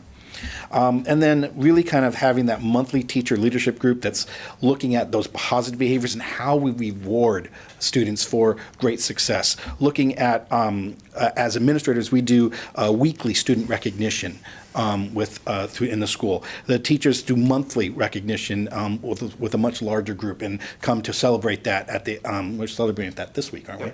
Yeah. And then looking more at what of our PBS supports that we have in place and how we can improve that. And one of them is we've had our behavioral reset space, where if a kid was in class and blowout, they'd come to the behavioral reset space, and we would contact home, we'd have them reflect on it, we'd look at how to get the kid back into class. But really kind of looking at, there was really two different things happening there. One was a student that just needed to come, calm down, reset, and come right back into class after maybe 5 or 10 minutes. And then they're right back in the class and learning. And then there was the student that needed to be removed at that time. They needed a little bit more, and they needed administrator talk to. They needed a connection there and something addressed. And so we really kind of started helping the teachers understand what is a reset behavior and what is a removal behavior, so that we can really keep kids in class and address the behaviors meaningfully. And then so this was our kind of improvement steps that we've taken over the last few months. And if you look at the data on the next piece, you can really see the pattern go down dramatically as we implemented a lot of these improvements over the course of this year alone. And especially after the winter break, when we really, that first week coming back, emphasized with our teachers, let's go back over to our basics of supporting our kids by readdressing the expectations in the classroom, in the school, and doing it again after the midwinter break in February. We will see higher in March, I know, but that is still that expectation when we come back from the spring break of just that, making sure to emphasize we got to keep reteaching the expectations of the kids each time so that they can get back to baseline. And not only that, we're building it into the teaching plan for the week. Hey, math teachers are teaching this portion, so the kids throughout the week get the behavior. And if you look at this graph up here, the blue is last year, the red, orange is this year. So we've really worked hard on bringing those numbers down. So. Thank you. Thank you. I just want to say good luck in your next step. You're going to be missed by many of the students. We appreciate your work. Appreciate it. Thank you. North Mason High School.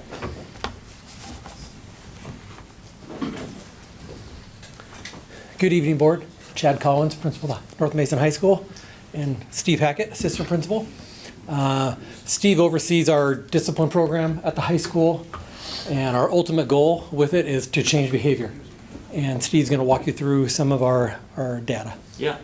So this is our chart. This is the easiest data we've ever been able to build for you guys because we have it ready all the time. So this, I appreciated that part. We bring this every single month to our building instructional leadership team, and we sit down with it every month, and we've looked at it. We've really worked hard with our teachers for defining I know it sounds silly, but there's a difference in skipping and truant and tardy.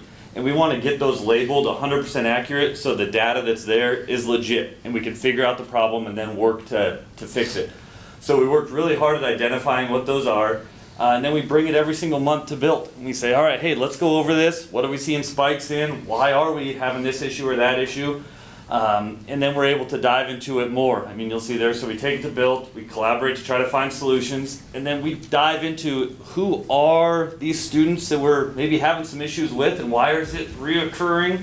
Like Jessica said, schools have to be a place where it's okay to fail and struggle a little bit, and that's our job, is to help you how to do that so when you get a job, you don't get fired for it. So you're going to struggle a little bit, but our job is to teach you the right way. So when we dove into that, 30% of our referrals, these are all referrals like we talked about that go through Skyward, come from 10 students. So that, eyes, yeah, eyebrows went up there. Yeah. So it's not, we know we have a group that we're working on, and it's not like we're just saying, well, it's those 10, we'll see what happens. There's a lot of phone calls, there's a lot of conversations, a lot of things that we're trying. We're still reteaching it, and they're going to get it. It's just taking a little while. So the other side to that is, I would say it's a positive when you look at those are your 3 biggest disciplines in your school are, skipping, tardy, truant. It could be a heck of a lot worse.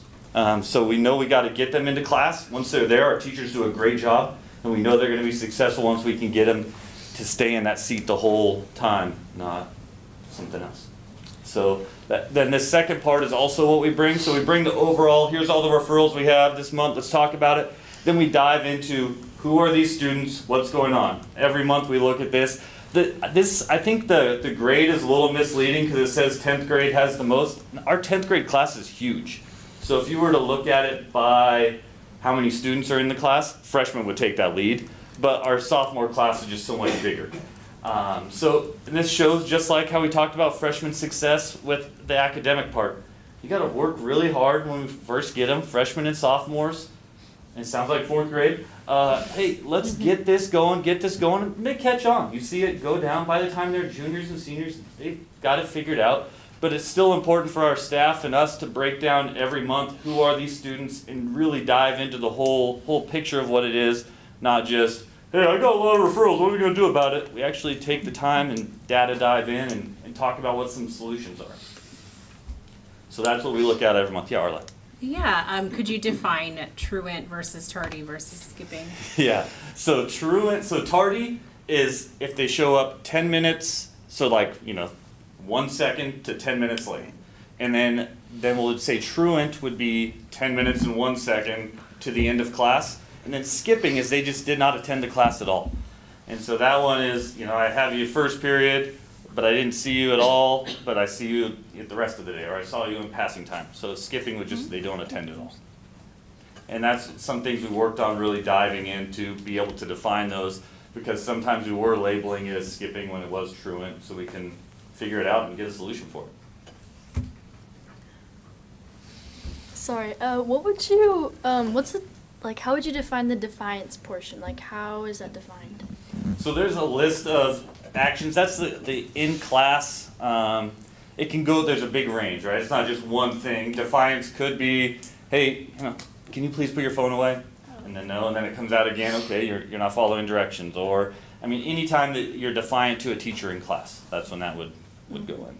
And the teachers have spreadsheets kind of examples of what is defiance versus what's disrespect. That's the stuff we worked on with the other assistant principals and Chris. So again, it's all the same. When we get this data, we can stand behind it. We know it's legit. Yeah. Thank you, gentlemen. Awesome. Thank you. Have a good night. Thank you. All right. Moving on to the budget status report. Dan. Thank you, guys. I giggle every time. They all nod to each other and let's go. Thank you guys so much. It's those budget allergies. You clear a room down. No, I'm kidding. Something about my presence. Jeez, Dan. So, yes, good evening, Board. I'm Dan King, Assistant Superintendent of Finance and Operations, and I am here to present our budget status report, and beginning with our other fund balances for the period ending February 28th. So here we are, we're almost at the end of March, but we always want to have a full, complete month of data, and so our last complete month was February. So as of February 28th, our capital projects fund balance was $247,118. That was that had been reduced by $112,790 from the previous month. The fund balance in our debt service fund was at $961,633, an increase of $234,482. The ASB fund balance was $427,684, an increase of $1,265. And the transportation vehicle fund ended February with $185,758, an increase of $2,277. And moving on to our enrollment. Now the enrollment is our March enrollment, beginning of March when we did our enrollment. And our budgeted FTE is 2,283.55. So our March FTE, that includes Running Start, was 2,273.48. That's actually a decline of 20.44 students since the previous month, since February. Now that's not abnormal. As we move into spring, we start seeing a reduction in our enrollment, typically, traditionally, historically, due to different factors. So it's not necessarily surprising or concerning, because that is something we're used to seeing this time of year as we get closer to the year. And we see students leaving for different reasons. Early graduation might be a reason. There are some other reasons as well. Now, even though we went down 20.44 students, our average really only changed by 2.52 students. So the average year-to-date is 2,286.13. And last month it was 2,288 point something, 65 or something like that. Our TTK enrollment has been steady at 34 students. When we add our Running Start and TTK to our total enrollment, it's 2,307.48 students for the month of March. Now moving on to our general fund, again through February 28th, beginning with our revenues. On the top you can see our total revenues actual year to date. We had collected 47.49% of our revenues for the year. We have projected we would be at 46.97, so we're very close, a little bit more. Our local source actual year-to-date revenues, we were at 46.09% at the end of February. Our projection was that we would be at 43.13%. From state sources, we were at 48.65%. We projected we'd be at 47.57%. And for federal revenues, our actual revenue percentage was 34.65%. And we projected we'd be at 45.46%.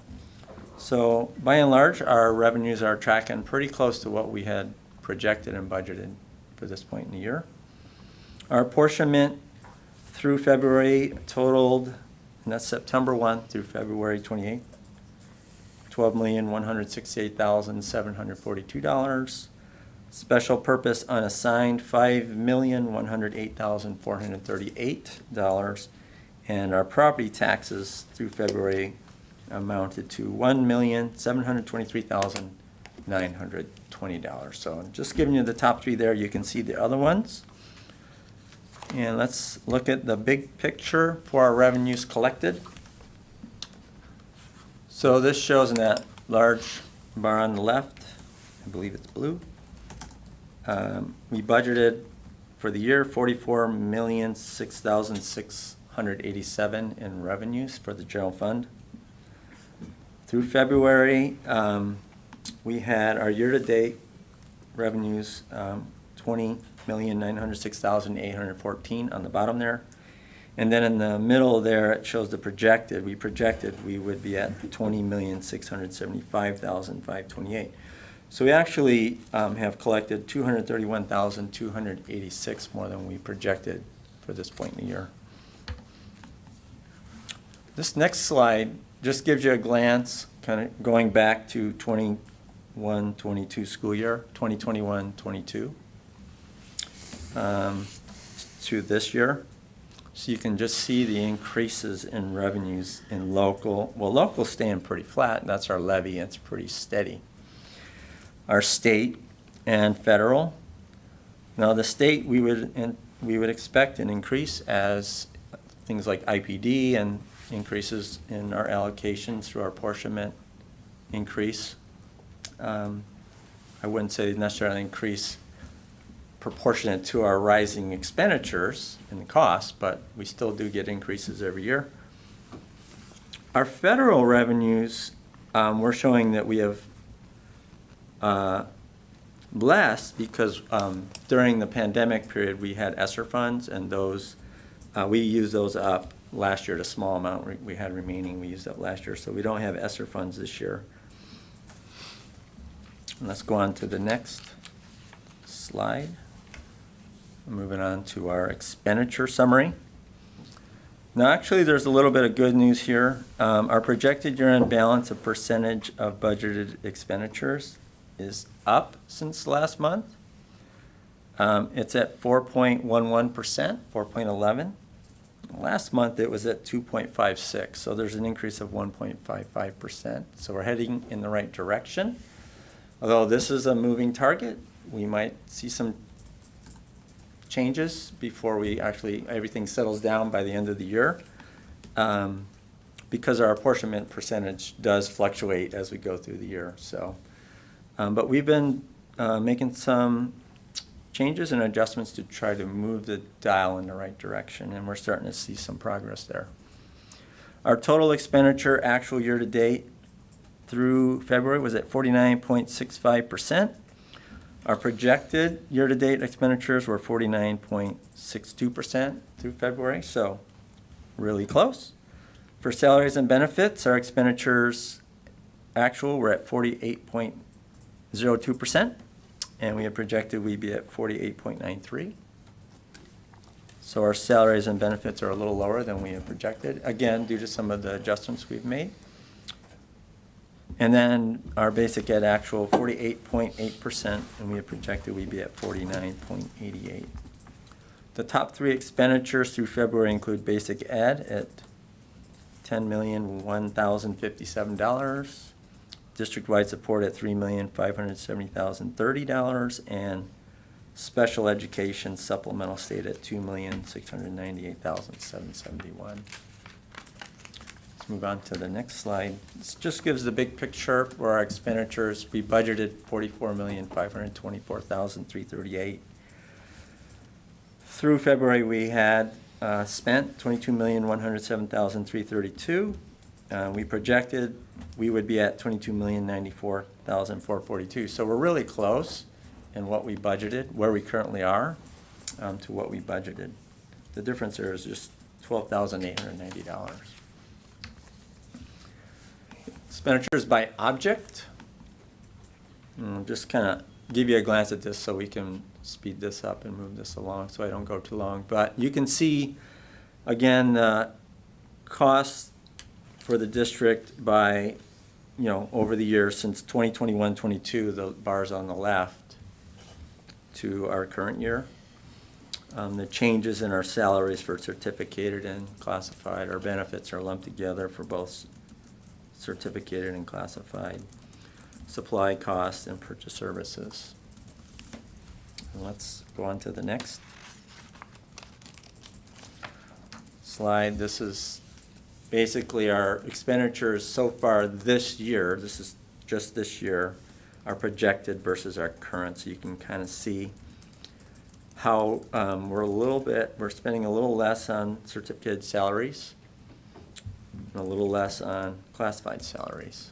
And that's strategic, because as we had to make that adjustment for our enrollment, where we had budgeted more enrollment than we actually realized in October, we made a decision to, when we do have some departures that weren't planned, but people decide, hey, I'm going somewhere else or something, we think very carefully about whether that is a critical position to refill or if we want to pause and wait. And sometimes we do have to refill, they are critical.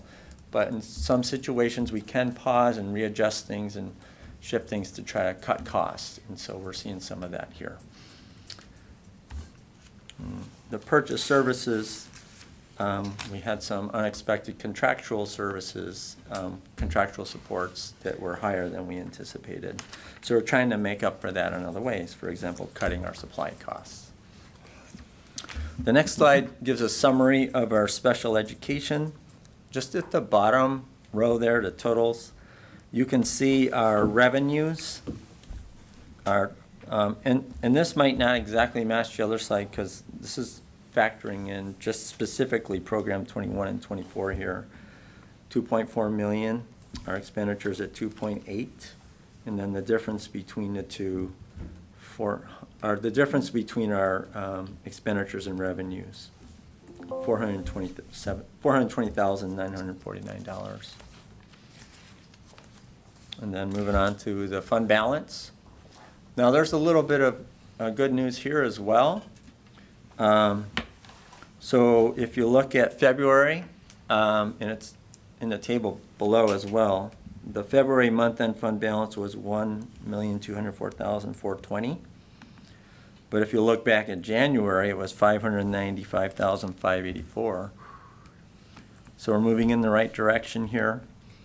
Now, if you look at May and June, and that's where we're concerned about our apportionment percentages being really small in those 2 months, that we can stay above that zero line for our fund balance. We've really moved the needle. So in May, you see that little blue triangle? Last month, that's where we were. That's what it was showing for May. And now it's showing May at $606,729. So again, we're moving in the right direction. And then in June, you can see that triangle down lower. It was at minus $1,488,601. And at the end of February, it was at $798,964. So again, we are moving in the right direction there. And then our August fund balance, you see the triangle. Last month it was showing it was around 1.1 million, and now it's 1.8. So we've made some progress with some of the adjustments that we've strategically put in place to help strengthen our year-end fund balance and get it in a better spot. And we'll continue to do that as we move forward. Any questions? Very good. Thank you. Thanks, Dan. You're welcome. All right. We are at the section that we can take a 5-minute recess. I've seen a lot of I think I could use one. Yep. All right. We'll recess. We will be back at, what is that? 47 after. We're all back. Yep. And I'm like, Oh, yeah. we need to be. All right. Oh, we're back. Are we back? Back in the section. Okay. Stop talking, Nick. Moving on to the monitoring reports. We've got ER12 student discipline. I'll entertain a motion to find the superintendent in compliance. I move that we find the superintendent, and I just went completely backwards to read that. I move that we find the superintendent, I want to say the right word. Performance to comply. Yeah, comply with, we're on ER 12, right? Correct. With ER 12. Sorry for the wait. Any discussion? I would just say, like, I'm really enjoying these, like, mid-year check-ins with each of the schools. It's just grounding us a lot more, I think, in the work we do. Well, and don't you think, like this month, it was so much more powerful to have the data report from the schools Right. than for me to just put the slides in this report? Right. Yeah. No, I'm enjoying the increased engagement with the leadership teams. I also think being 1 year into this, seeing how they took the feedback we gave them last year this time and incorporated that into this report, that was refreshing. Good. Very much so. Leander, Nicole? I'm good. All right. So we have a motion on the floor. So all in favor of finding the superintendent in compliance with ER 12 signify by saying aye. Aye. Aye. I heard her say aye. They said aye. Yeah, I heard it.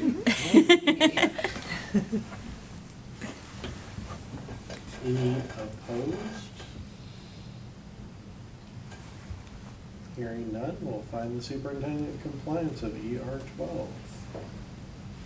All right, moving down to ER 6, education equity. I will entertain a motion to find the superintendent in compliance with ER 6. I move that we find the superintendent performance to comply with E6, educational equity. All right, any discussion? I would have liked to see some data on this, especially because our choices are, the district is making reasonable and satisfactory progress, but if I don't have like a starting point or even like a couple years ago, then I don't know how to measure the progress within the statements given to us. And unfortunately, it's reasonable and satisfactory progress, reasonable yet unsatisfactory, or fail. There's like nothing that's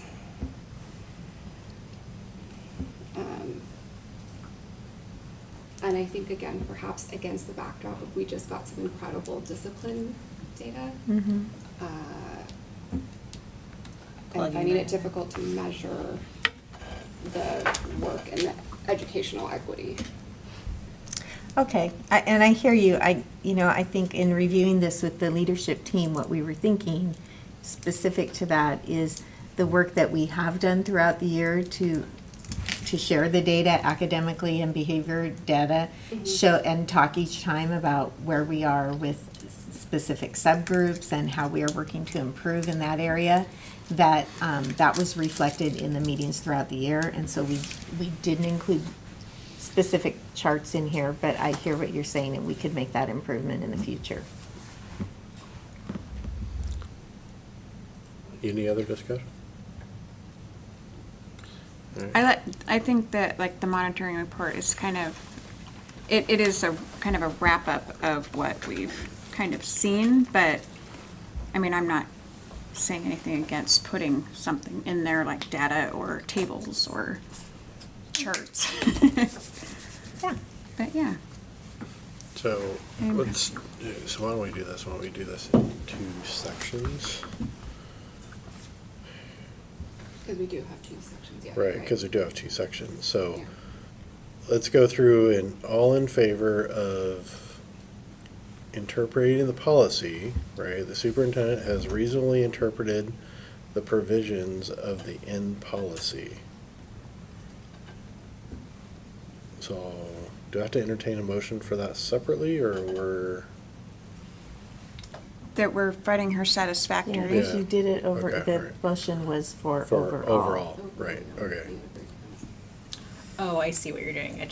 I was like, I don't really understand what we're saying, but, Yeah. okay. So, Okay, so, yes, we need a motion.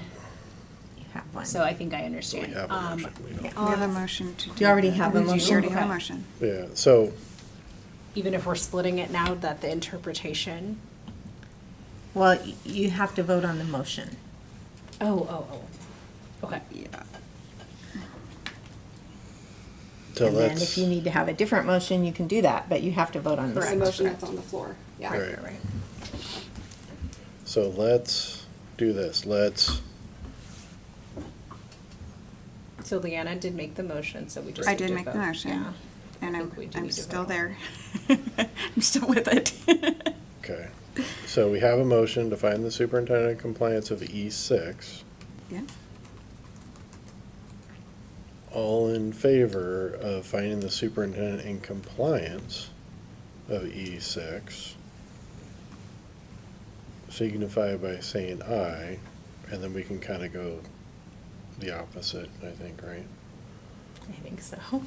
So basically go through and say, hey, we're, how do I put that, If we're going to make comment, if we're not going to do this like we did the last one, we need to have some that's what I'm saying, but it's examples why we're making it. because the response is different. If you look at the form, it's not in compliance. Right. It has two separate sections. So what we're saying is we have to take that table, that motion off the table, then we have to have two separate motions. Do we have to vote on that first motion though? Right. You have to vote on that first. Okay. So are we voting no then, so we can come back and do it? Correct. Okay. Are we voting now? Well, you don't have to. You can abstain, You can go. Hold on. right? And then we're just gonna bring We're her back. taking the wording off the table is what we're basically doing, Correct. so that we can reword what we were Correct. trying to do? So then, what you really, if that's what you want to do, Don't vote you no. need, you don't vote no, you ask Leanna to Oh. Yeah, Okay. recall so her I would motion. come and say, I move that we find the superintendent has reasonably interpreted the provisions of the ends policy? Is that, You because could we're say on, that, that's the yes. first part. Okay, So I moved, Correct, yeah. that's what I'm moving to do right now. Okay. so, Moving to find her, So, the superintendent gotta- reasonably She said interpreted it. the provisions Time out. of the ends policy. just say, I withdraw my motion, and then say that. Okay, I withdraw my first motion. okay, There you go. And now I move that we find the superintendent reasonably interpreted the provisions of the ends policy. okay. Any discussion about that? No, I think it's been reasonably Okay. interpreted. All in favor of finding the superintendent's interpretation of the policy, that she reasonably interpreted the provisions of that policy, signify by saying aye. Aye. Okay. None Okay. opposed. Moving on, I'll entertain a motion for B, progress towards the result. Okay. Okay. So I can make a motion that the district is making reasonable yet unsatisfactory progress, and a greater degree of progress is required in submitting some of the graphs we've been seeing throughout the year into the report. You're saying unsatisfactory or satisfactory? I said unsatisfactory. Unsatisfactory. So I'm wanting her to add to it. So But- we're, Wouldn't it just be that you want a new report? Because it's, but so we would only be saying that they're unsatisfactory right now because we don't have a chart here, but throughout the year, we didn't have any problems at all. So, Well, So we that have to doesn't wait make for sense. discussion. Right, So let's like if Arla made the motion. Arla made a motion. Then you can So we have a discuss. motion on the Okay. floor Yep, and now, to find the superintendent has reasonable She made the yet motion. unsatisfactory the district. The progress. district is making. Right, the reasonable. district is making reasonable unsatisfactory progress towards achieving the desired results. A greater degree of progress is required in mean- the following areas. Looking at this, are we ready to discuss? Yeah, now, Looking at this language, I am comfortable with this because I feel like we have said, this doesn't mean that any individual leadership team or Dana is, you know, it is unsatisfactory progress because it's not where we want to see it anyways. It's kind of like how I read that. And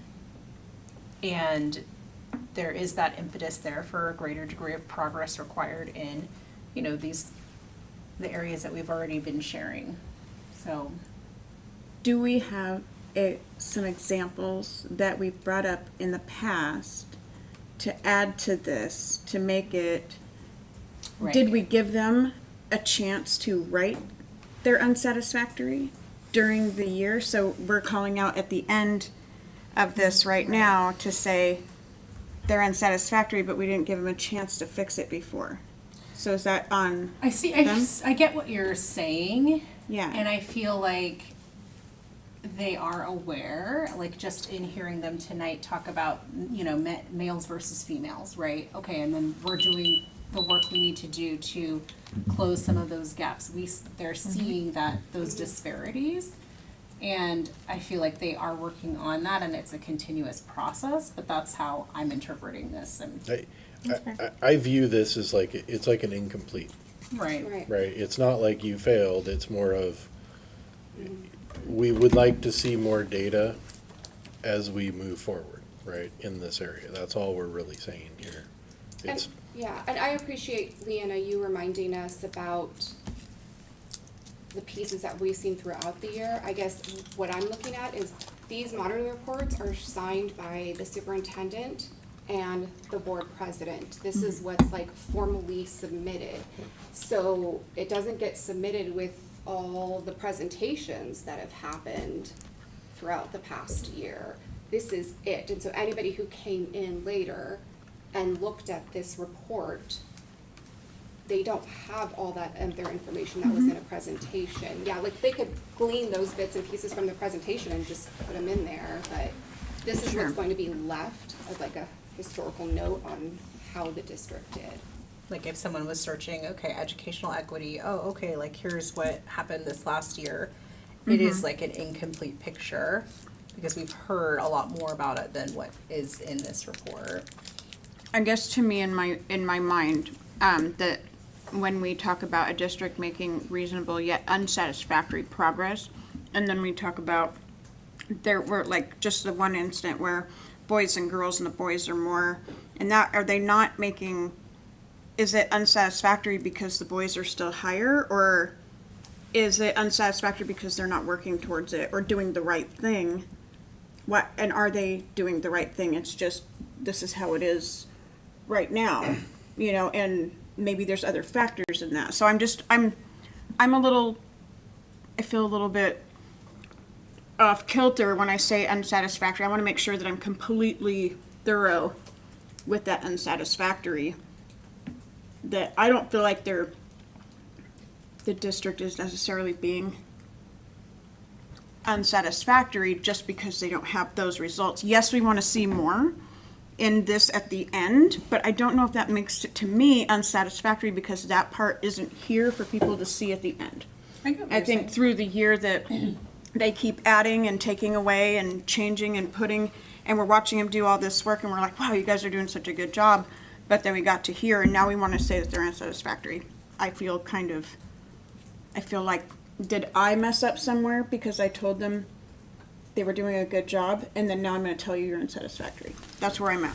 And my blood sugar's a little low, so I'm a little bit trying to get that out, and it didn't come out right. But that's where my mind is, but I'm not, it's on, if we're going to pick that, then I want to make sure that the wording says we want to make sure to see that we asked for this before, and this wasn't given to us. Because I don't feel like we asked for that before, so, you know what I'm saying? Does that make sense? Or is everybody does else make thinking a sense. different way and I'm like in my cloud? What do you think, Nick? Oh, I was just gonna ask, do we have to have consensus on this, or is No. this a No. majority? It's just majority. Oh, okay. Okay. Cool. So how would we say it? We find her satisfactory and then we say yay or nay and then, Wait, you She has a have the motion, so you just have to vote on the motion. Which was reasonable yet unsatisfactory. okay. all right, I will entertain a motion to find the superintendent. You have a Or motion. sorry, finding the district making reasonable yet unsatisfactory progress towards achieving the desired results. A greater degree of progress is required in the following areas of show the data within the monitoring reports that has been shared throughout the district. And Jackie, Sure, will you sure. make sure that note is in the notes? Okay. Yep. All in favor of that signify by saying aye. Aye. Aye. Wait, 1, 2. Brianna? I'm gonna say, I'm just gonna go no on that because I really feel where my mind is on that and where it has been before. That's fine. I'm gonna stay with the no on that. Okay. Nick? But I think we've completely recorded Right. what is going on here, so. So I'm, Yeah, I'm just gonna abstain in good Okay. conscience All right. based on what I know. I'd be splitting hairs. Arla? I said Yes. yes. All right. I voted yes. All right. So that is a 3-1-1 vote, so that passes. All right. Get back here.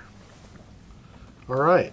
We're down to the policy review. Is there any discussion on the policies from last month, ER9 or ER? can I still ask a question about what we just did, just really quick? Can we add something for later that makes sure to add that we want to see a chart in here or something for next time? That's- That's doing what that. she's gonna Yeah, do, that's okay. what I just wanna make sure that was good to go, so. Thank you. Okay.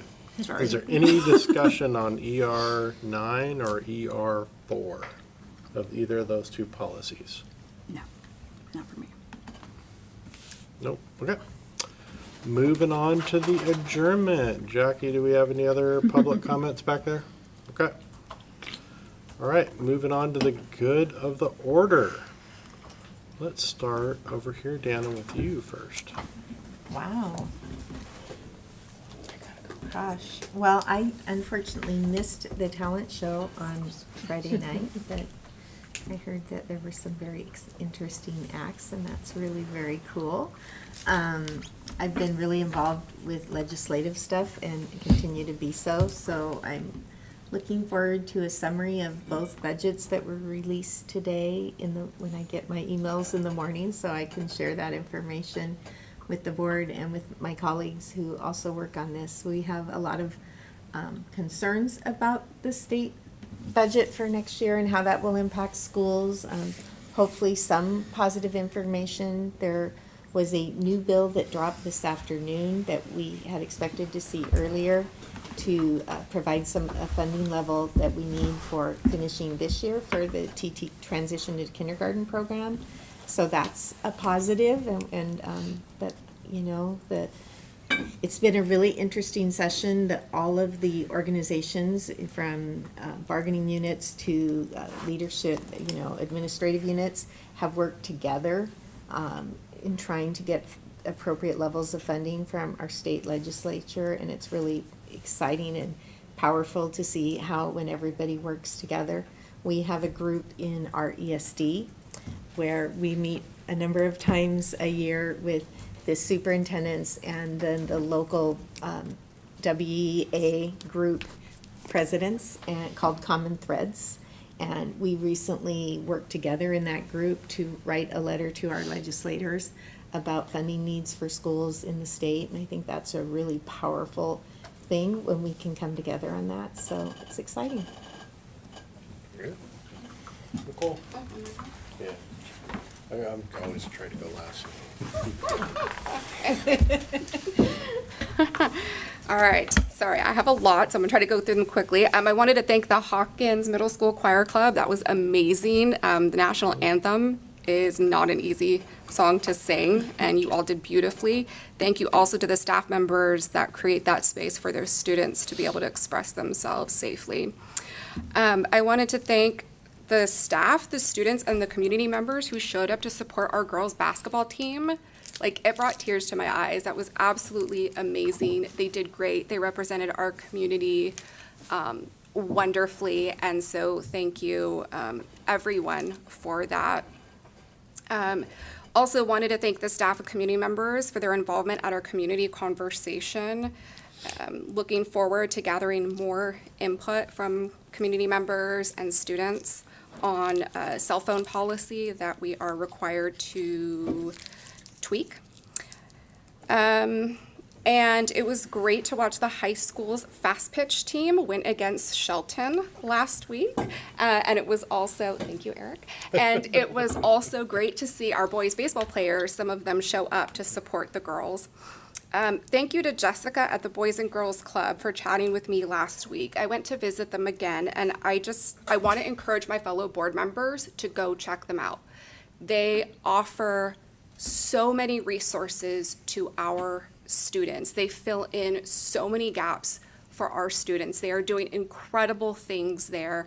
When I've gone in there, the kids are just happy to be in that space. And there's many ways that we can help support them. So again, please, fellow board members, go check them out and chat with them and spend some time there. Also, thank you to Erica at the Youth Connection for chatting with me about the services that they offer to homeless students within Mason County.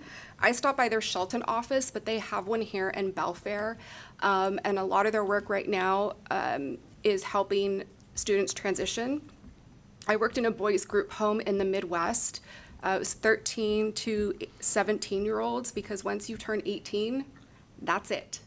You're just set free.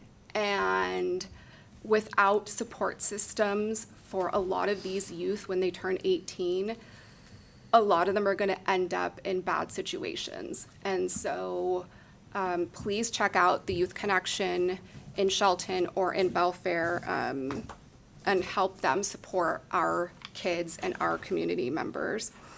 And I think that was it. So thank you. Very good. Arla, well, actually, let's No, go. you can go. Go ahead, Emily.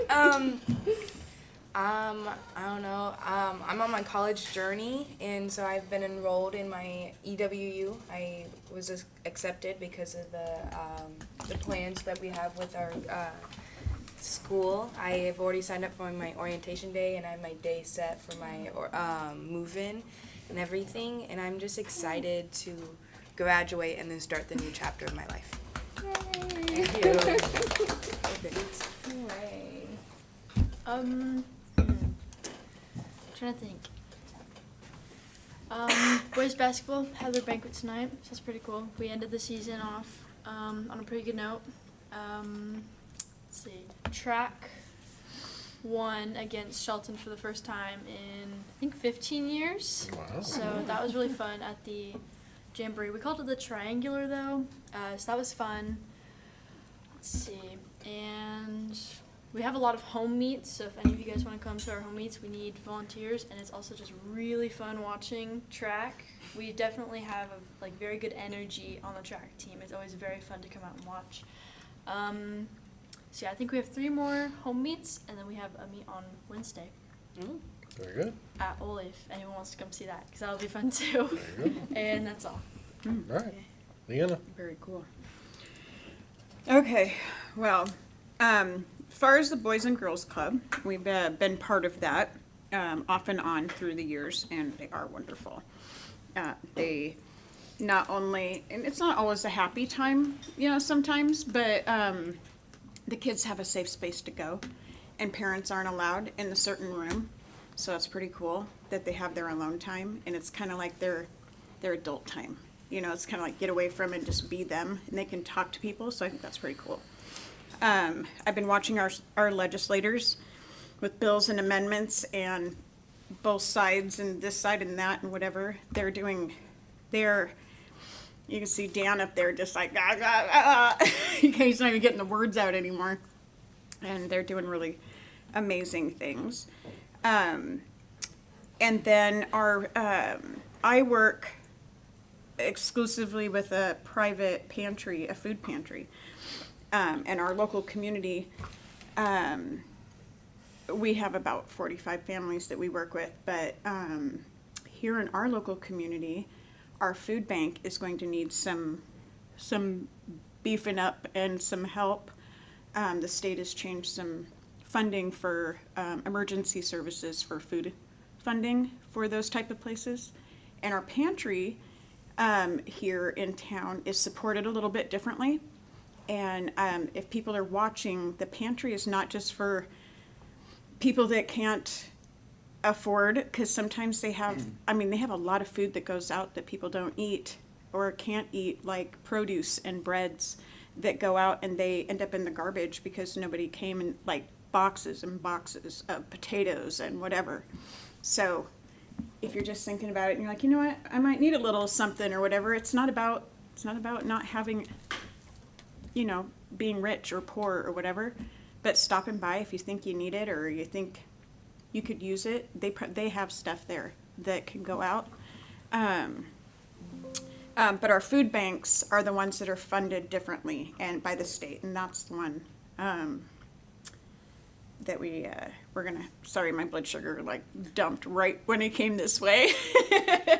But yeah, I think that's all of my stuff. Yeah. Very good. There you go.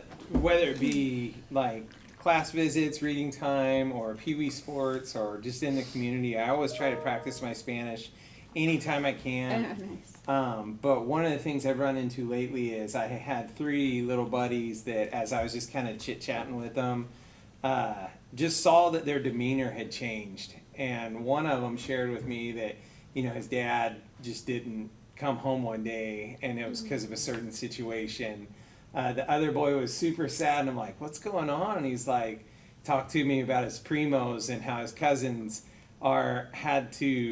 I didn't go into it too much, but he's just like, they're really far away and he misses them a lot. Another boy, he wasn't Spanish speaking, but we were talking about sports and he didn't have his same energy. And I was like, hey, what's going on? And he's like, well, my 2 friends, they're not at lunch anymore. They're not at school. And I started asking a little bit more questions, and it turns out they're from that same kind of community and group. And I don't say this as a downer or as a political statement. I say it more because as I've talked to these kids and as I ask more questions, each one of them has received support from their teachers or from an administrator, and that has made efforts to notice that something was amiss with this student, that it wasn't just the weather, it wasn't just a behavioral thing, but there was actually a significant change that had occurred in their life. The teacher recognized that, reached out through the proper channels to find help and assistance to try to help this child through this. And I just think it's not only speaks to the quality of teachers that we have in the community, but the quality of humans that we have in the community. So I just wanted to share that. Thank you. Very good. Arlen. Okay, I just feel like I need a minute after that. Sorry, not intentional.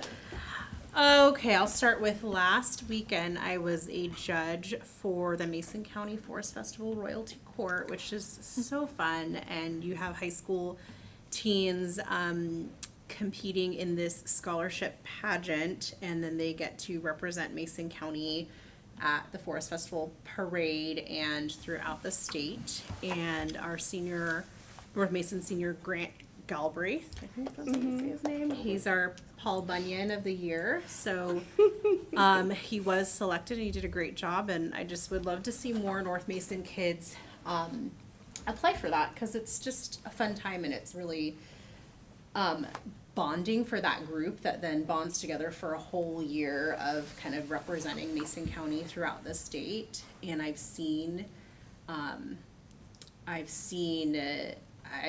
worked with past scholarship recipients and seen that kind of growth in their confidence and whatnot. So Grant did great. You'll see him around, come to the Paul Bunyan parade, and you'll see him wielding his axe.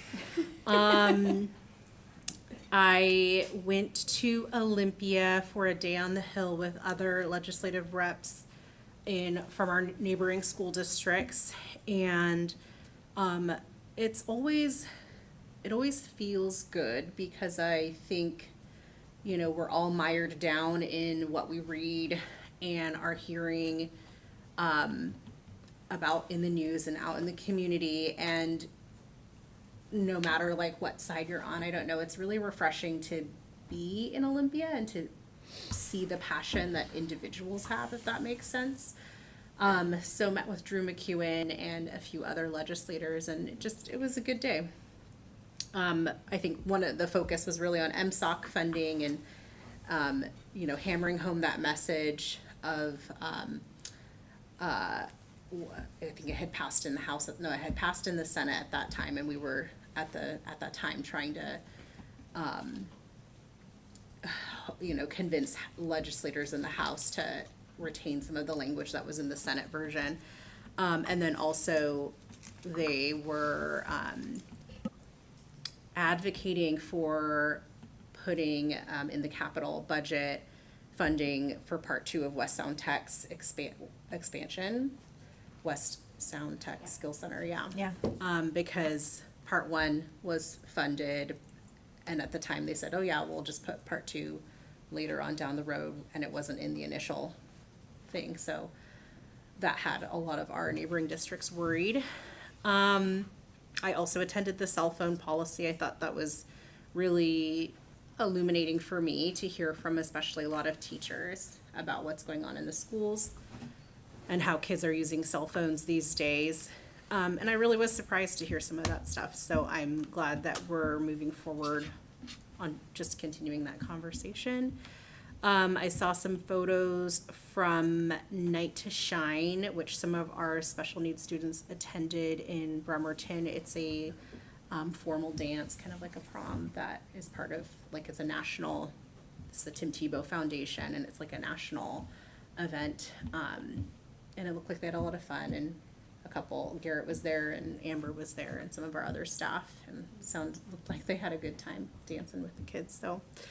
I wanted to ask if anybody knows when is Legally Blonde, that's the new musical for the high school. Do we know what the date is? I thought it was Mean Girls. Yeah. Mean Girls. It is Mean I Girls. wrote down Legally Blonde. Mean but Girls. it's Mean Girls. Shoot. I just saw the poster. I don't remember. Okay, I'll find out. I couldn't find it Yes. online. I'm pretty sure it's usually in It's in May, but I May, just didn't. yeah. I wanted to write it down. Okay. If you find out, let me know. That's all from me. Very good. For me, it's real simple. I'm about up to here with everything going on, coaching down there every day and working with the set of fast pitch girls this year is super exciting as always. So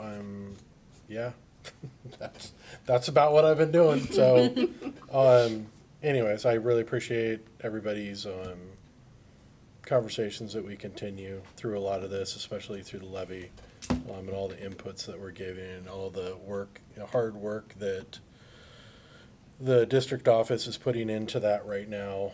It's a very, very stressful time, and it's some hard things that we have to go through. So I really appreciate everybody putting the effort that they are into it. So thank you. Mm-hmm. So One thing to say, the play is May 15th, 16th, 17th, 18th, and so that's 15th through the 18th, and then the 29th and 30th of May, and it all starts at 6:30 p.m. Thank you. there you go. See? See, cell phones. Not in the classroom, so. There you go. All right, so now we have the board self-assessment. So in general meeting behavior, I'm rating the board satisfactory in each of the categories. And the governance principles, I am marking yes, except, I can't remember which one's the one that we mark not applicable. Oh, that might not have been I never remember which one. Yeah, we didn't write any policies, so that will be not applicable for number 3, but all of the other pieces we are marking yes to, and I mark the meeting as overall satisfactory. Our next regular scheduled school board meeting will be on April 28th at 6:30, and we will have a study session on April 15th at 5:30 to discuss more of the levy information. And the April 2nd And April 2nd, we will be having the community conversation to discuss. That's going to be at the middle school or? We haven't decided where yet. Jackie's working Location out. to be determined.